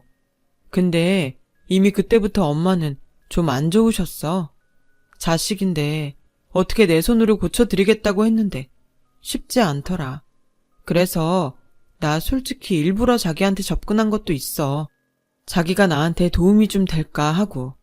근데 엄마는 계속 나빠지고 다른 의사분이 어렵다고 하니까 포기가 되더라. 아니, 엄마가 너무 힘들대. 이제 그만하고 싶대. 그래서 얼마 전에 지방에 있는 요양병원으로 옮겨드렸어. 나 불효자지? 저는 자책하는 남편을 제 작은 품에 꼭 안아줬어요. 이렇게 속 깊고 다정한 아들이 어딨냐고 남편을 위로했고, 병원 진료가 없던 날 남편을 따라 남편의 어머니를 뵈러 요양병원에 갔어요. 그리고 병실 문이 열리는 순간 저는 망치로 머리를 세게 얻어맞은 듯 충격을 받게 되었답니다. 가쁜 숨소리, 뼈가 보일 정도의 마른 상태, 그리고 한 번도 잊은 적이 없던 이모가 저 멀리 우주만큼 좋아했던 제가 사준 반지. 저는 남편의 어머니가 유미 이모라는 사실에 정말 놀랐고, 곧 한눈에 봐도 힘든 상황의 이모를 보며 그대로 평정심을 잃고 담당 의사를 만나야겠다고 흥분하며 말했어요. 자기야, 왜 그래? 전에 내가 말했는데 내가 우리 엄마 돌아가시고 엄마 친구분 손에 자랐다고 했잖아. 그 사람이 당신 어머니셔. 뭐? 난 그냥 우리가 괘씸해서 아들 따라간 줄 알았는데 이미 그때부터 아프셨던 거야? 그때는 이 정도까지는 아니었지만, 근데 혼자 사는 것처럼 보였는데 엄마가 계속 다른 데 가서 살자고 하시는 거야. 내가 왜냐고 물어보니까 조카가 알면 안 된다고 했는데, 그럼 그 조카가 저와 남동생이었던 것을 저는 한참이 지나서야 알게 되었어요. 이모는 혹여 저희 남매에게 짐이 될까 스스로 자취를 감췄고, 어리석게 저희 남매는 아들이 나타나 괘씸한 우리를 버리고 아들을 따라갔다고 여겼으니 불효자는 남편이 아니라 저와 제 동생이었습니다. 저는 그 후 이모의 주치의를 만났고, 참 아이러니하게도 저희 엄마와 똑같은 상태임을 확인할 수 있었어요. 하지만 그때와 지금은 달랐죠. 저는 엄마 때문에 호흡기 내과 전문의가 되었기에 이모의 병을 맡을 수 있었어요. 완치는 몰라도 포기하기엔 제가 너무 간절했기에 저는 이모의 주치의를 설득해 이모를 제가 일하는 병원으로 옮겼어요. 그리고 가족을 살린다는 마음으로 제 모든 것을 걸었습니다. 저는 이모의 어쩌면 마지막이 될 수술을 진행했어요. 남편조차 결정이 쉽지 않았던 수술이었죠. 하지만 저는 이상하게도 자신이 있더라고요. 마치 돌아가신 엄마가 도와줄 거라는 이상한 믿음이 생기면서요. 정말 수술은 걱정했던 것과 달리 아주 잘 끝날 수 있었어요. 그리고 며칠 후 이모는 의식을 회복했어요. 이모는 우는 당신의 아들을 알아보고 괜찮다고 토닥이는데, 이윽고 저의 얼굴을 본 순간 입꼬리를 심하게 떠시고는 저에게 오라며 손짓하시더라고요. 저와 남편은 그렇게 엄마 그리고 이모의 품에 안겨 한참을 울었어요. 그리고 이모의 소식을 들은 남동생까지 모여 저희는 매일 가족이라는 이름으로 이모의 병실에 머물렀어요. 이윽고 저는 결혼식은 나중으로 미루고 남편과 혼인신고를 먼저 하게 됐어요. 결혼식은 시어머니가 회복되면 정식으로 하기로 하고요. 그리고 남편이 지내는 곳에서 일단 신혼살림을 먼저 차렸는데, 저는 거의 병원에 살다시피 하고 또 진료가 없는 날엔 이모의 병실에 있는 경우가 많아 남편이 조금 서운해하더라고요. 그래서 요즘은 집에도 종종 가고 또 남편에게 아내 노릇도 조금씩 해보려고 하는데, 솔직히 제가 다른 건 다 잘해도 살림은 영 소질이 없는 것 같아요. 괜찮아. 이모가 퇴원하면 이모가 다 맡아서 할게. 그리고 우리 종현이가 은근히 손이 야물어. 살림을 곧잘 하더라고. 난 뭐든 잘하는 사람이 하면 된다는 주의니까 너 절대로 스트레스 받지 마. 야, 나 같은 시어머니가 또 어디 있냐? 안 그래? 그러니까 이모 같은 시어머니가 어딨냐고. 병원에 나일론 환자라고 소문이 다 났어. 그러니까 얼른 퇴원하세요. 그리고 우리 예전처럼 같이 살자. 같이 살긴 니네 신혼인데 따로 살아야지. 너희 둘만 살아. 싫어. 난 이모, 아니 엄마랑 살 거야. 그동안 못한 거 다 하고 살 거야. 이미 내 목숨 네가 구했는데 난 너한테 넘치게 다 받았다. 이렇게 모녀가 돌아가면서 사람을 살리면 나는 어쩌라는 거냐? 어쩌긴 건강하게 오래오래 사시면 되지. 수철이도 이모 일이라고 하면 난리야. 우리 어머니 오래오래 사셔야겠어요. 그 효도 다 받으시려면. 이모는 제가 좋아하는 그 특유의 화통한 웃음소리를 내며 웃으셨어요. 지금 생각해보면 모든 것이 다 기적처럼 느껴져요. 제가 처음 이모에게 연락한 그날부터 남편을 만난 것까지. 어쩌면 신이라는 존재는 정말 있는 게 아닐까요? 그래서 불행하게 산 저와 남편을 이모라는 은인을 통해 맺어주신 게 아닐까? 저는 종종 생각하게 됩니다. 이모, 앞으로 오래오래 저와 그리고 우리 가족과 함께해요. 이모는 저에게 생명의 은인이라고 하지만 저의 생명의 은인은 이모예요. 평생 엄마처럼 따르고 효도할게요. 사랑합니다. 저 먼 우주만큼. 지금까지 제 사연 들어주셔서 감사합니다. 이모와 그리고 남편과 행복하게 살게요. 사연 들어주신 여러분들도 건강하고 행복하세요. 여러분, 사연 댓글에 응원과 현명한 조언 부탁드려요. 좋아요와 구독은 저에게 큰 힘이 됩니다. 오늘도 좋은 일 가득하세요.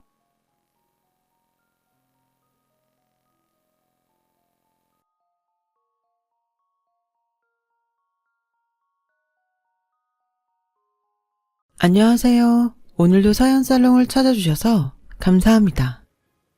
딸 아이들 키우는 30대 중반의 엄마입니다. 저의 첫사랑은 다른 또래에 비해 조금 늦게 찾아왔어요. 23살. 제가 대학을 졸업할 즈음 찾아왔거든요. 그렇다고 제가 남자한테 영 관심이 없거나 그랬던 건 아니었어요. 그저 마음이 맞고 연이 닿는 사람이 그때까지 나타나지 않았을 뿐이었죠. 왜 등잔 밑이 어둡다는 말이 있잖아요. 저의 인연도 그렇게 등잔 밑이 어두운 아주 가까운 곳에 있었는데 바로 대학 같은 과 선배였어요. 선배는 우리 과를 넘어서서 우리 학교에서 아주 인기가 많았던 사람이었는데 생긴 것도 무슨 연예인처럼 잘생겼고 듣자 하니 집도 엄청 잘 산다고 하고 그래서인지 옷도 잘 입고 학교에 올 때면 외제차를 끌고 왔는데요. 선배가 학교에 오기만 하면 학교가 시끌시끌해서 모르고 싶어도 모를 수 없는 그런 사람이었어요. 저는 그런 선배와 따로 만난 적도 없었고 달리 관심도 없었는데 제가 대학을 졸업하고 대학원에 진학을 하니 글쎄 그 선배가 제 옆에 앉아서 수업을 듣고 있더라고요. 안녕? 우리 본 적 있지? 네? 저는 그래? 난 너 자주 봤는데 우리 같은 과잖아. 에이, 우리 학교에서 나 모르면 간첩인데? 너 간첩이야? 저는 저 자신만만한 농담에 피식 웃음이 났어요. 좋아서가 아니라 어이가 없어서요. 다른 여자들이 좋아 죽으니 저도 당연히 그럴 거라고 생각하며 오만 방자함을 떠는 그 사람이 솔직히 저는 재수가 없었어요. 그런데 선배는 제가 자기랑 무슨 밀당을 하고 싶어 하는 줄 알았는지 자기 혼자 김칫국을 한 대접을 먹고 이런 소리를 했어요. 내가 오늘은 점심시간이 비는데 어때? 나랑 밥 먹을래? 아니요. 저는 수업 끝나면 아르바이트 가야 하는데요. 아, 저런. 어디서 하는데? 카페? PC방? 아니면 편의점? 내가 특별히 같이 가줄까? 저 과외하러 가요. 아, 과외? 그럼 내가 같이 가면 안 되겠지? 저는 대답하지 않았어요. 그리고 다음 수업에는 그 선배와 무조건 떨어져 앉아야지?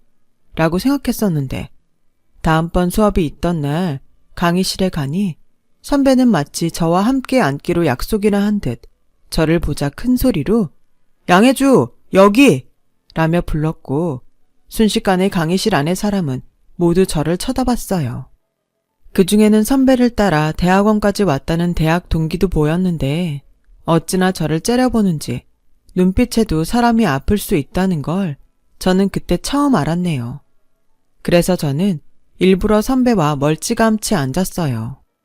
그런데 이 선배는 저를 쫓아와 앉았고 불쾌하다는 듯 쳐다보는 저에게 생글생글 웃으며 너 일부러 좋으면서 튕기는 거지? 라고 했고 저는 정말 아니라는 말과 함께 자리를 옮겼는데 선배는 계속 저를 쫓아와 제 옆에 제 뒤에 앉으며 계속 이런 소리를 했어요. 너는 나 별로야? 나는 너 좋은데. 야! 저는 선배 안 좋은데요? 왜? 선배 잘난 척 하잖아요. 저는 세상에서 잘난 척하는 사람 제일 별로거든요. 그건 아니지. 난 잘난 척을 하는 게 아니라 잘난 게 맞아.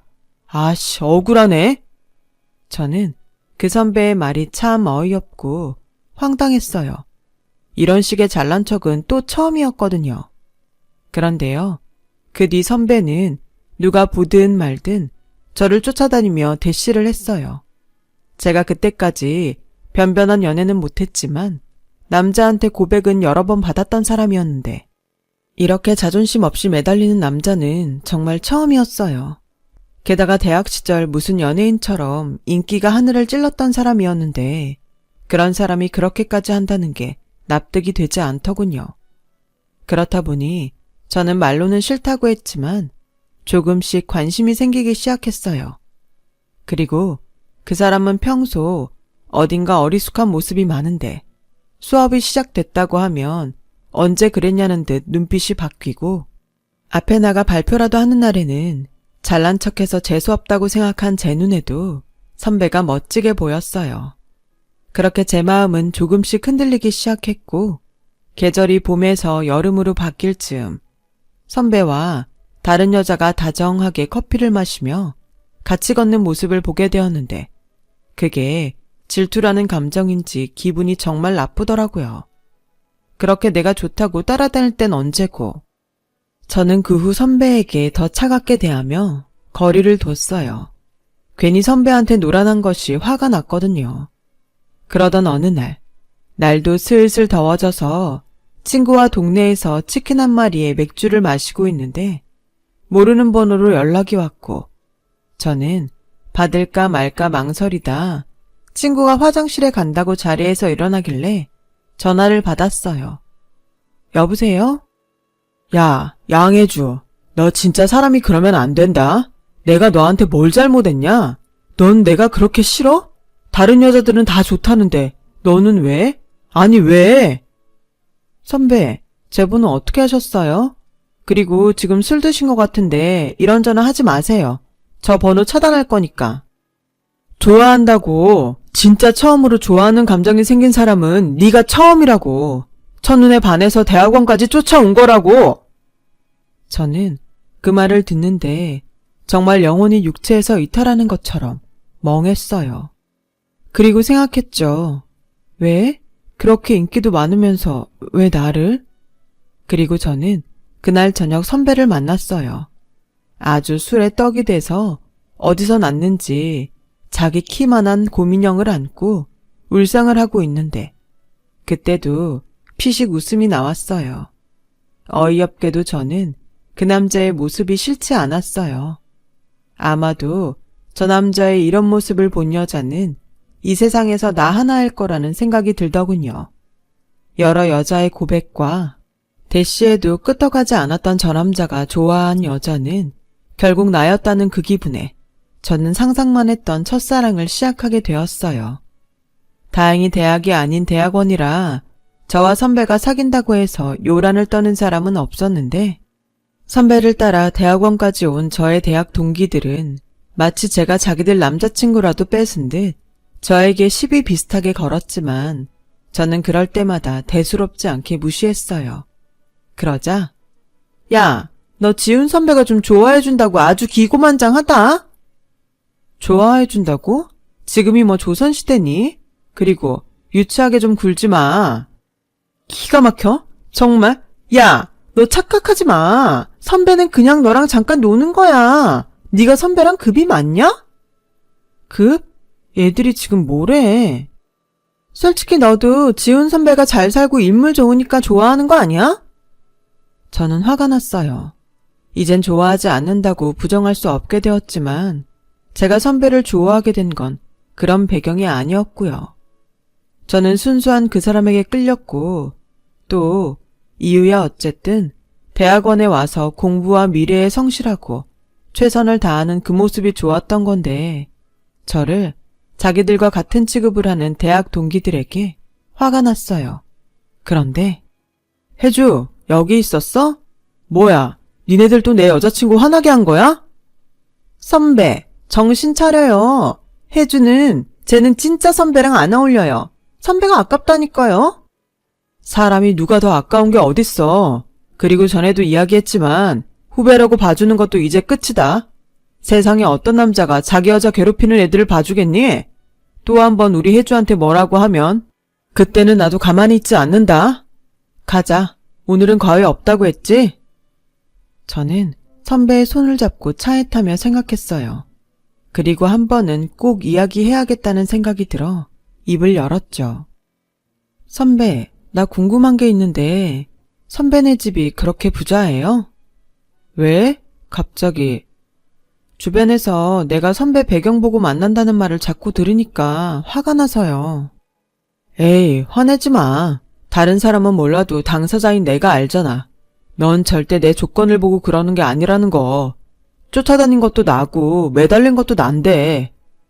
그러니까 왜 자꾸 사람을 그렇게 보는지 미리 말하는데 난 절대 선배 조건 때문에 만나는 게 아니에요.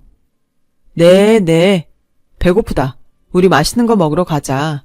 내가 아는 가게가 있거든. 괜찮지? 저는 그 후 선배와 연애를 하면서 무조건 데이트 비용을 반반 내려고 했어요. 이상한 오해를 받는 것도 싫었고 무엇보다 선배에게 그런 부분을 더 어필하고 싶었는데 선배는 제가 그럴 때마다 자기가 저에게 무엇이든 더 해주려고 했어요. 그렇게 시간이 흘러 저는 대학원 졸업 전 대기업 IT 회사에 입사를 했고 선배는 대학원 졸업과 함께 공기업에 입사를 하면서 이젠 각자 직장을 갖게 되었어요. 비록 직장에 다니느라 만나는 날이 줄었지만 저희 마음은 상대적으로 커져가게 되었죠.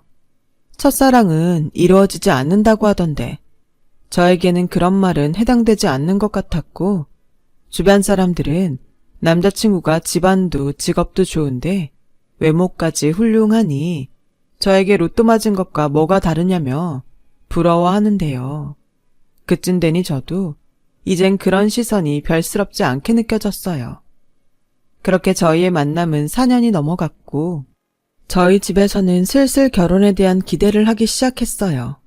그리고 저 역시 결혼한다면 당연히 이 사람과 해야 한다고 생각했기에 자존심상 먼저 말을 하지 않았지만 결혼에 대한 생각을 많이 했었더랬죠. 그렇게 추운 겨울이 다가왔고 남자친구는 저에게 예쁜 반지를 주면서 프로포즈를 했어요. 저는 만나온 시간도 길었고 또 프로포즈를 기다렸기에 기다릴 것도 없이 좋다고 대답했어요. 그 후 남자친구가 먼저 저희 집에 인사를 왔고 저도 그렇고 저희 부모님은 평소 결혼은 두 사람이 함께 시작하는 중요한 일이니 처음부터 욕심내지 말고 두 사람의 능력 안에서 시작하는 것이 맞다고 생각하는 주의라 남자친구에게 똑같이 그렇게 말을 하셨어요. 서운하게 들을 수도 있는데 나는 그게 맞다 생각하네. 남자는 집, 여자는 혼수, 그런 것들 말고 둘이 같이 살 집도 마련하고 쓸 물건도 장만하면서 시작해봐. 그렇게 살다 혹 힘든 날 있으면 내 딱 3번은 장인으로서 도와주겠네. 난 내 딸 잘 부탁한다는 말보다 자네가 내 딸이랑 행복하게 살았으면 좋겠어. 염려 마세요. 저는 벌써부터 혜주랑 결혼할 생각에 행복합니다. 나는 그래도 혜주 엄마라 우리 바깥 양반처럼은 못하겠고 우리 혜주 잘 부탁해요. 다른 건 모르겠고 많이 아껴줬으면 좋겠어. 세상이 변했다고 하지만 여자는 남자한테 사랑받아야 행복하니까. 엄마, 요즘 세상에 무슨 그런 말을 해. 왜? 그게 너 살면서 얼마나 중요한데. 장모님, 그런 걱정은 절대 안 하셔도 돼요. 제가 너무 아껴서 없어질까봐 무서울 지경이니까요. 저희 엄마는 남자친구의 그 말에 안심이 됐는지 한참을 웃으셨어요. 그리고 그 뒤로도 분위기가 참 좋았는데 문제는 저 역시 남자친구 집에 인사를 가야 한다는 마음의 부담감이었어요. 그리고 이윽고 그날이 되어 저는 남자친구의 집으로 향했는데 남자친구의 집은 제가 생각한 것보다 훨씬 넓고 좋은 곳이었죠. 그리고 집 안으로 들어가니 어떤 아주머니가 나오셔서 저와 남자친구에게 인사를 하고 제가 사들고 간 것들을 받아가시는데 기분이 참 묘했어요. 사실 저는 그분이 남자친구 어머니신 줄 알고 인사를 하다 멈칫했었거든요. 여사님, 저희 부모님 들어오셨어요? 사장님은 눈을 읽는다고 하시고 사모님은 아까부터 기다리고 계세요. 들어오세요. 식사 준비는 다 됐습니다. 저는 반쯤 숙인 머리를 들고 집 안으로 들어갔어요. 그러자 딱 봐도 까탈스러워 보이고 엄청 센 여자분이 방에서 나오셨는데 직감으로 저분이 예비 시어머니라는 것을 알 수 있었어요. 엄마, 우리 왔어요. 그래, 결국엔 집에까지 데리고 왔구나. 아줌마, 우리 밥 먹기 전에 차나 한 잔씩 줘요. 네, 사모님. 이름이 뭐라고 했더라? 양 뭐라고 했는데? 양해줍니다. 인사가 늦었어요. 아니에요. 난 뭐 인사까지 받게 될 줄 몰랐으니까. 좀 만나다 헤어질 줄 알았지. 네? 엄마, 우리 얘기 다 끝났잖아요. 그래서 데리고 와도 된다고 하셔놓고. 그래, 너하고는 도무지 말이 통하지 않으니까 데리고 오라고 했지. 그쪽 집에서는 뭐 결혼은 욕심부리지 말고 둘이 알아서 하라고 했다고? 내가 진짜 그 소리를 듣는데 혈압이 올라서 지금도 내려가질 않아. 아니, 도대체 집이 얼마나 못 살길래 그런 소리를 하시지?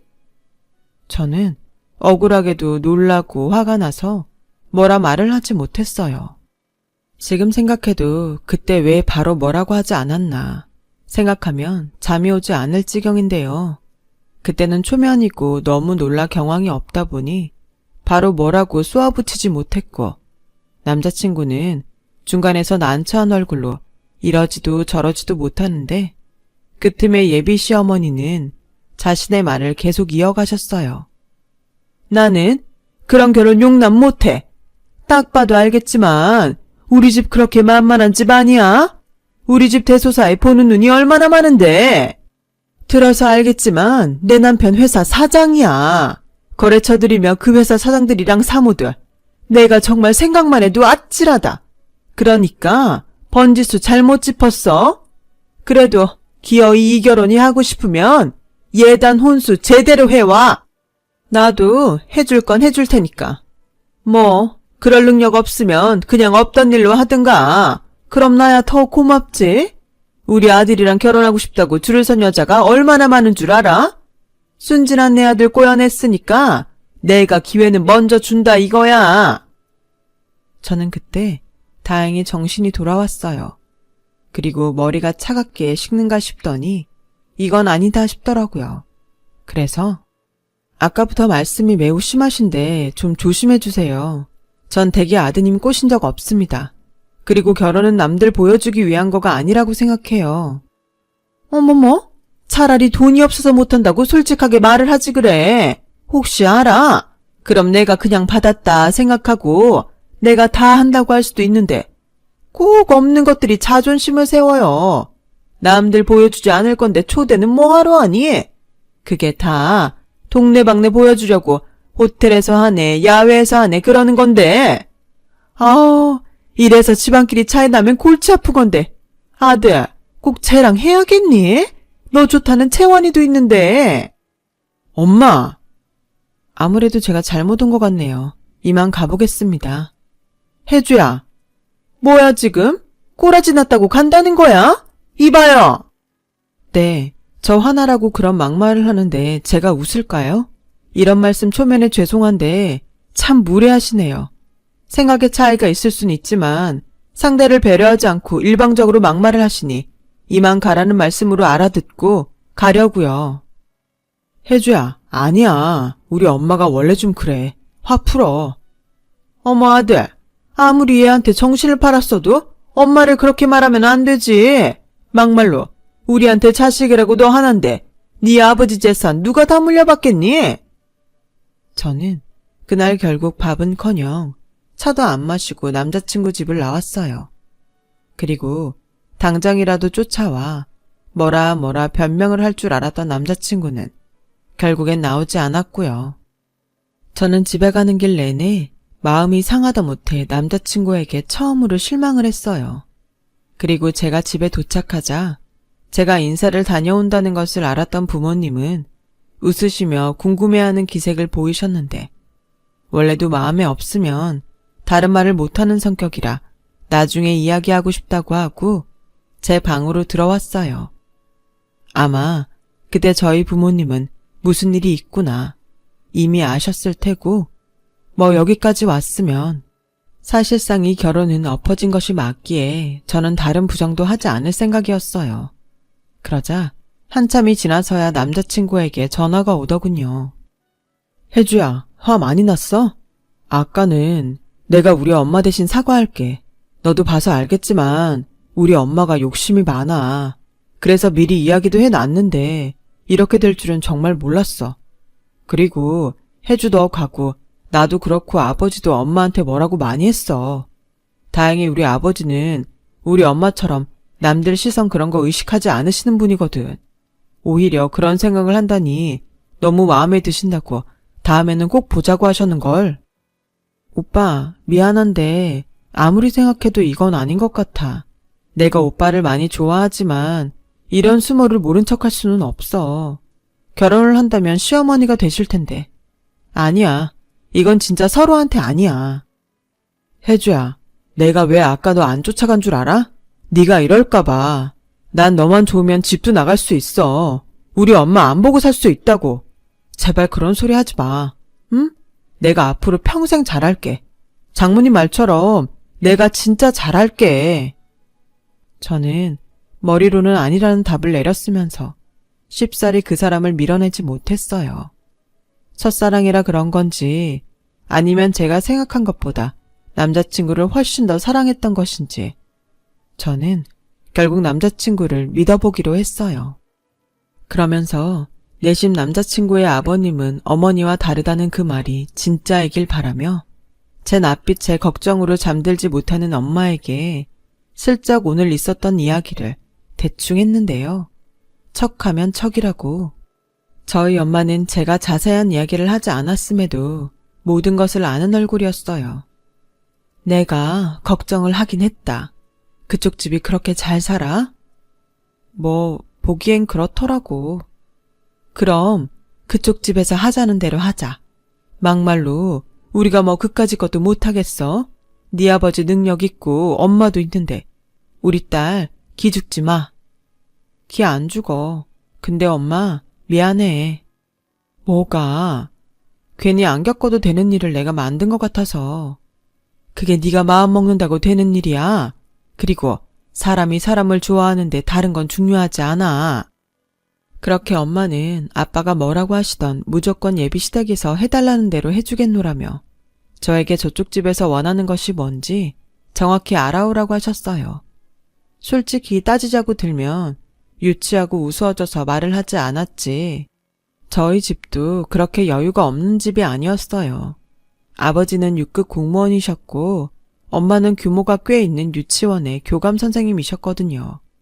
그래서 경제적인 부분은 크게 걱정하지 않고 살아온 저였는데 대기업까지 다니는 제가 마치 쥐뿔 아무것도 없는 사람 취급을 당했으니 그것도 그거대로 너무 화가 났어요. 그래서 이대로 물러나는 것은 뭔가 좀 억울한 생각이 들더라고요. 이에는 이, 눈에는 눈이라고 한번 밀어붙여보자고 마음을 먹었는데 때마침 며칠 후 모르는 번호로 전화가 걸려왔어요. 남자친구와 뒷번호가 같은 게 살짝 느낌이 왔었죠. 나 누군 줄 알지? 오늘 저녁에 좀 보고 싶은데 집에선 그렇고 주소 찍어줄 테니 그리로 와. 몇 시가 퇴근이지? 저는 퇴근 시간을 말씀드렸어요. 그리고 제 번호를 분명 남자친구를 통해서 아셨을 것 같아 남자친구에게 연락을 했고 남자친구는 엄마가 너한테 밥 사주고 싶다고 하셨어. 아마 지난번 일도 있고 해서 풀고 싶은가 봐. 오늘은 아무 걱정하지 말고 가서 맛있는 거 먹고 와. 그리고 우리 엄마 말은 직설적으로 해도 마음은 안 그러니까 괜히 말투나 그런 거엔 신경 쓰지 마. 알았지? 저는 남자친구에게 알았다고 했어요. 하지만 사람이 한 번 당했으면 됐지. 두 번은 당할 수 없다고 생각해서 무슨 이야기를 하시건 오늘은 그때와 다르다고 단단히 마음을 벼렀고 그의 어머니가 찍어준 장소로 퇴근 후 차를 끌고 갔어요. 그리고 도착한 곳은 유명한 고깃집이었는데 저녁 시간이라 그런지 넓은 주차장에 차가 꽉꽉 차 있었고 이러다 또 늦었다고 빌미를 주는 게 아닌가 걱정이 되었는데 다행히 발렛을 해주는 직원이 있어 차를 맡기고 예비 시어머니를 만나러 식당 안으로 들어갔어요. 그렇게 두 번째 보게 된 그의 어머니. 아니나 다를까 그의 어머니는 그때의 첫 인상처럼 꼬장꼬장한 얼굴로 저를 기다리고 계셨고 제가 자리에 앉자 이번에도 저를 무시하는 말투로 이렇게 말씀하셨어요. 너 여기 와봤니? 내가 혹시 몰라서 알아서 주문해놨다. 어차피 뭐가 뭔지도 모를 텐데 물어봐서 뭐하나 싶어서. 먹자. 저는 이번에도 거슬리는 그의 어머니 때문에 속이 부글부글 끓기 시작했어요. 그래서 대충 가까이 있는 음식만 조금 먹었는데 그의 어머니는 또 그게 마음에 들지 않았는지 저에게 쏘아붙이듯 말을 하시더군요. 예, 넌 먹는 게 복 도망가게 그게 뭐니? 왜? 못 먹어본 음식이라 영 낯설어? 어머니, 저 여기 와봤어요. 그리고 그때도 말씀드렸지만 무리하게 구시지는 말아주셨으면 하는데 어려울까요? 뭐야? 이게 지금 누굴 가르치려 들어? 내가 지금 마음과 다르게 행동하려니 성에 안 차서 그런다. 내가 고작 너같이 없이 사는 애한테 주려고 애지중지 내 아들을 키운 게 아닌데 억울하고 분해서 그래. 저도 저희 부모님이 정성으로 키워주셨어요. 그리고 이런 말씀 어떻게 들으실지 모르겠는데 저 그렇게 없이 살지 않았어요. 저희 아버지 아직 공직에 계시고 저희 엄마도 유치원에서 교감으로 계셔서 저 아쉬운 거 없이 살았습니다. 어머, 그래서 뭐 내가 그럼 너한테 어머 그랬니? 몰라봐서 미안하다. 뭐 그럴 줄 알았어? 공무원 나부랭이랑 학교도 아니고 유치원 교감 가지고 어디서 명함을 들이밀어? 너 진짜 우리 집이 어떤 집인지 영 모르는구나. 네, 잘 모르겠어요. 혹시 우리나라 사람들 다 아는 그런 대기업 집안인가요? 뭐? 어머님 말씀대로 잘 몰라서요. 제가 그동안 만난 사람이 재벌 2세나 3세 되는 그런 거였나요? 그때였어요. 저는 제 눈으로 직접 상이 뒤집히는 것을 목격했고 어디서 그런 힘이 솟아났는지 순식간에 방안은 아수라장이 되어버렸어요.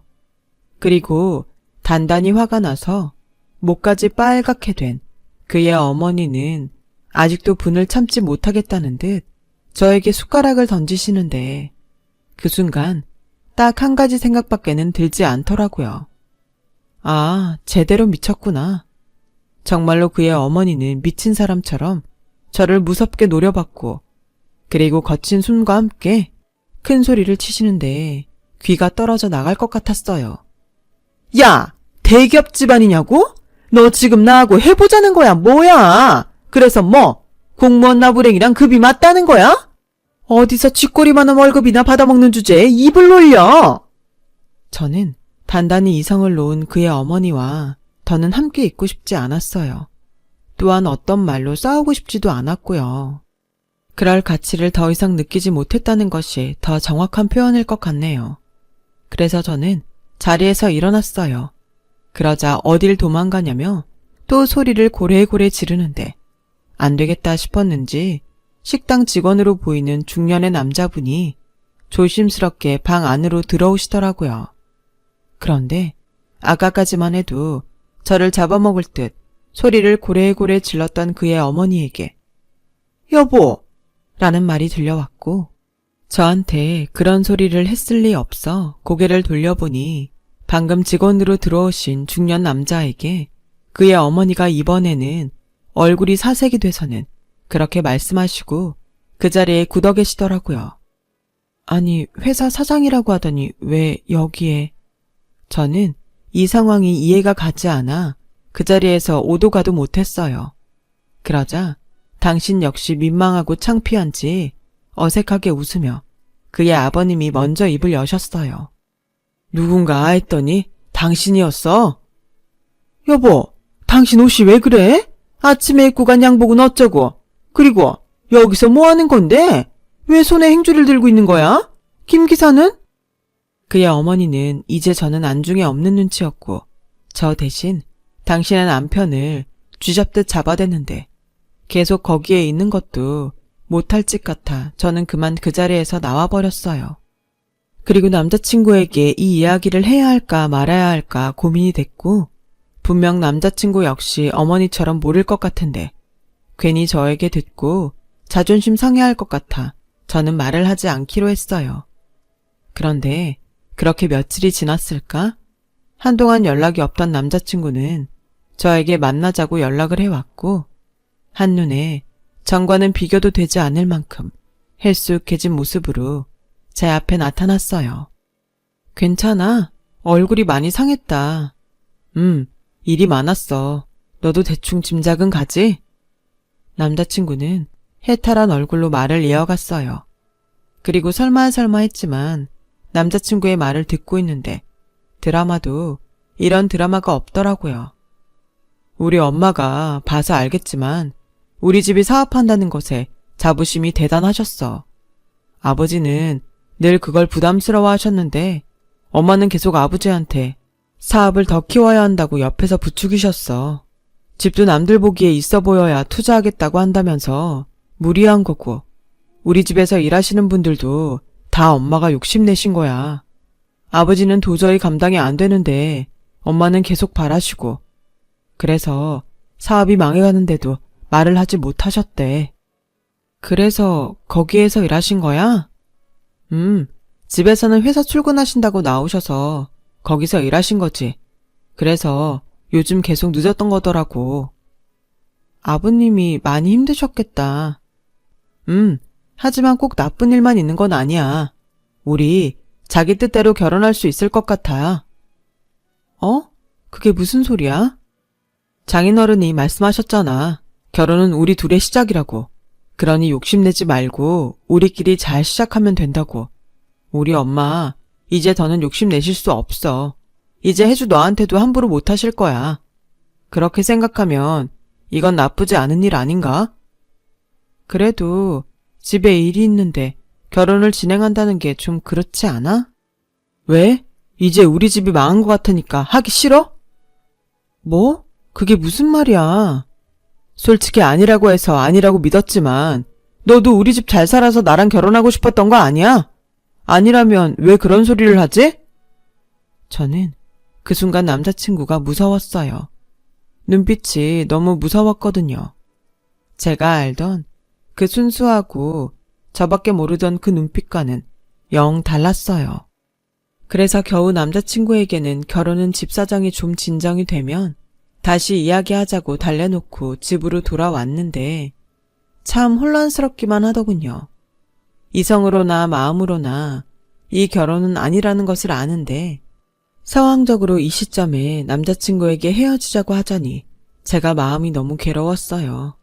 그래서 한동안은 헤어지자는 말은 못하고 대신 혼자 마음의 정리를 하고 있었는데 그러던 어느 날 그의 어머니로부터 만나자는 연락이 왔어요.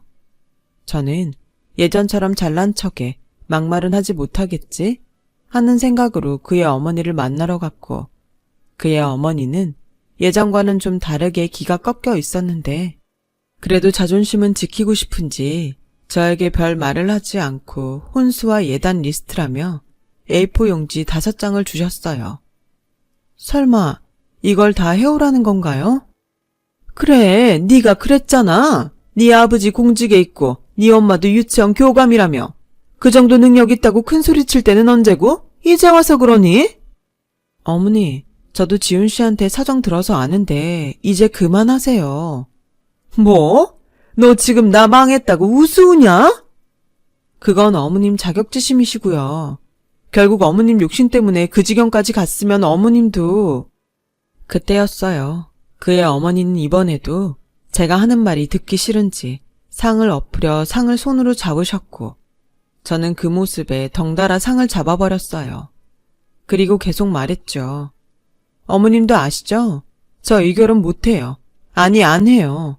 어머님 집이 망해서가 아니라 어머님이 이러시니까. 요즘 세상이 어떤 세상인데 그렇게 갑질을 하세요. 뭐?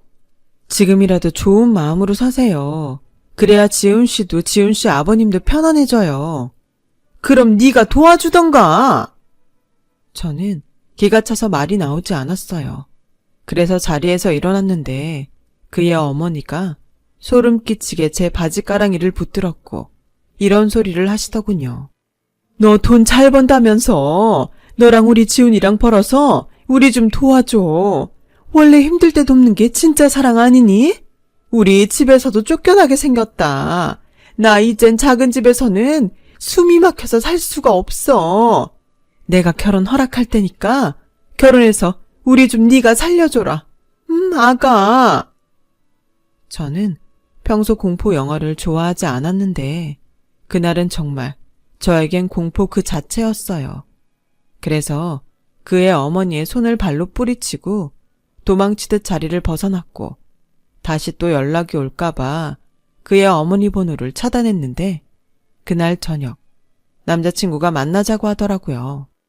저는 이젠 어쩔 수 없다는 생각으로 헤어지자는 말을 하려 남자친구를 만났고 남자친구는 헤어지자는 제 말에 울면서 매달리는데 참 이것도 못할 짓이더라고요.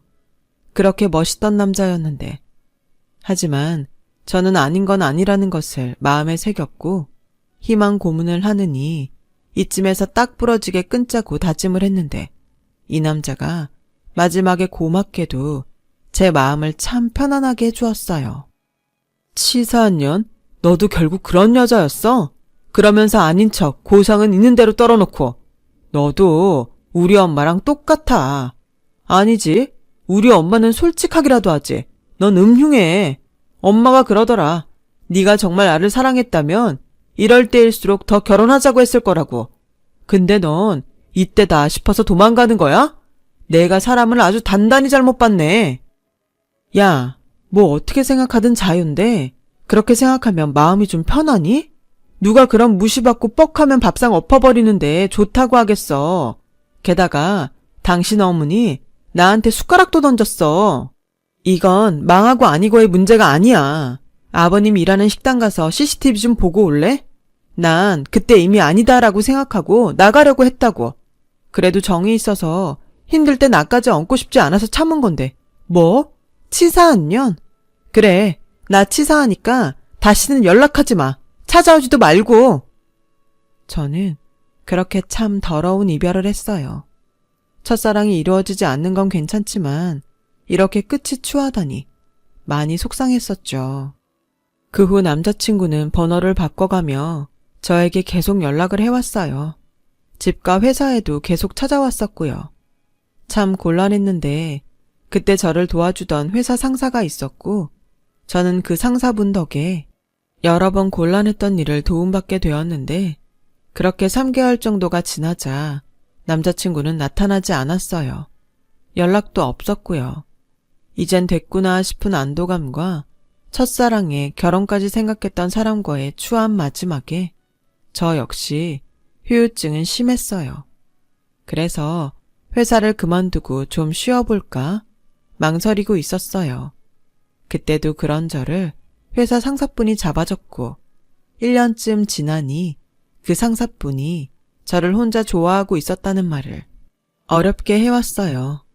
지난 일도 있고 해서 그 마음을 거절했는데 그 사람은 3년 동안 저의 곁에서 저를 기다려주며 제가 힘들 땐 어디서든 나타나 도움을 주고 제가 또 부담을 느끼면 한 발짝 떨어져 있어 주는 것이 참 미안하고 고맙더라고요. 그 상사분이 지금의 저의 남편이에요. 남편은 저의 지난 일을 모두 알고도 제 잘못이 아니라고 저를 위해줬고 일에서도 그리고 제 인생에서도 항상 좋은 영향을 주려고 애를 쓰는데 이런 사람의 마음을 계속 외면하는 것도 참 어렵더라고요. 조심스럽게 사내 연애를 시작했죠. 1년 만에 결혼을 했어요. 저희 아버지가 말씀하던 대로 저희 둘의 힘으로 처음부터 끝까지 준비했습니다. 엄마가 바라던 대로 남편은 결혼한 지 5년이 넘은 지금도 한결같이 저를 아껴주는데 진짜 결혼할 인연은 다른 곳에 있었구나 싶은 요즘입니다. 얼마 전 한때 저에게 도끼 눈을 뜨며 저를 시기 질투하던 대학 동기이자 대학원 동기를 우연히 만난 적이 있어요. 그래서 듣게 된 그 사람의 소식. 결국 아버지 회사 부도로 평생 갚을 수 있을지 모를 빚더미에 앉은 그 사람은 빚쟁이 때문에 다니던 회사에서 쫓겨나다시피 그만뒀고 집도 어디 시골 변두리로 야반 도주하듯 서울을 떠났다는데요. 몰랐으면 더 좋았겠다 싶었어요. 그리고 사랑스러운 우리 딸을 보면서 만약 내가 그때 그 사람과 헤어지지 못하고 결혼이라도 했다면 어떻게 됐을까 생각해 보았는데 정말 상상도 하고 싶지 않더라고요. 지금 제가 누리고 있는 이 행복이 얼마나 소중한지 절실하게 느껴졌어요. 행복이라는 게 상대적이면 안 되는 건데 언젠가 저희 딸도 커서 첫사랑을 하는 날이 오겠죠. 부디 저희 딸의 첫사랑은 아름답기만 했으면 좋겠네요. 지금까지 저의 긴 이야기 들어주셔서 고맙습니다. 마음도 몸도 따뜻한 겨울이 되시길 진심으로 바랄게요. 여러분, 사연 댓글에 응원과 현명한 조언 부탁드려요. 좋아요와 구독은 저에게 큰 힘이 됩니다. 오늘도 좋은 일 가득하세요.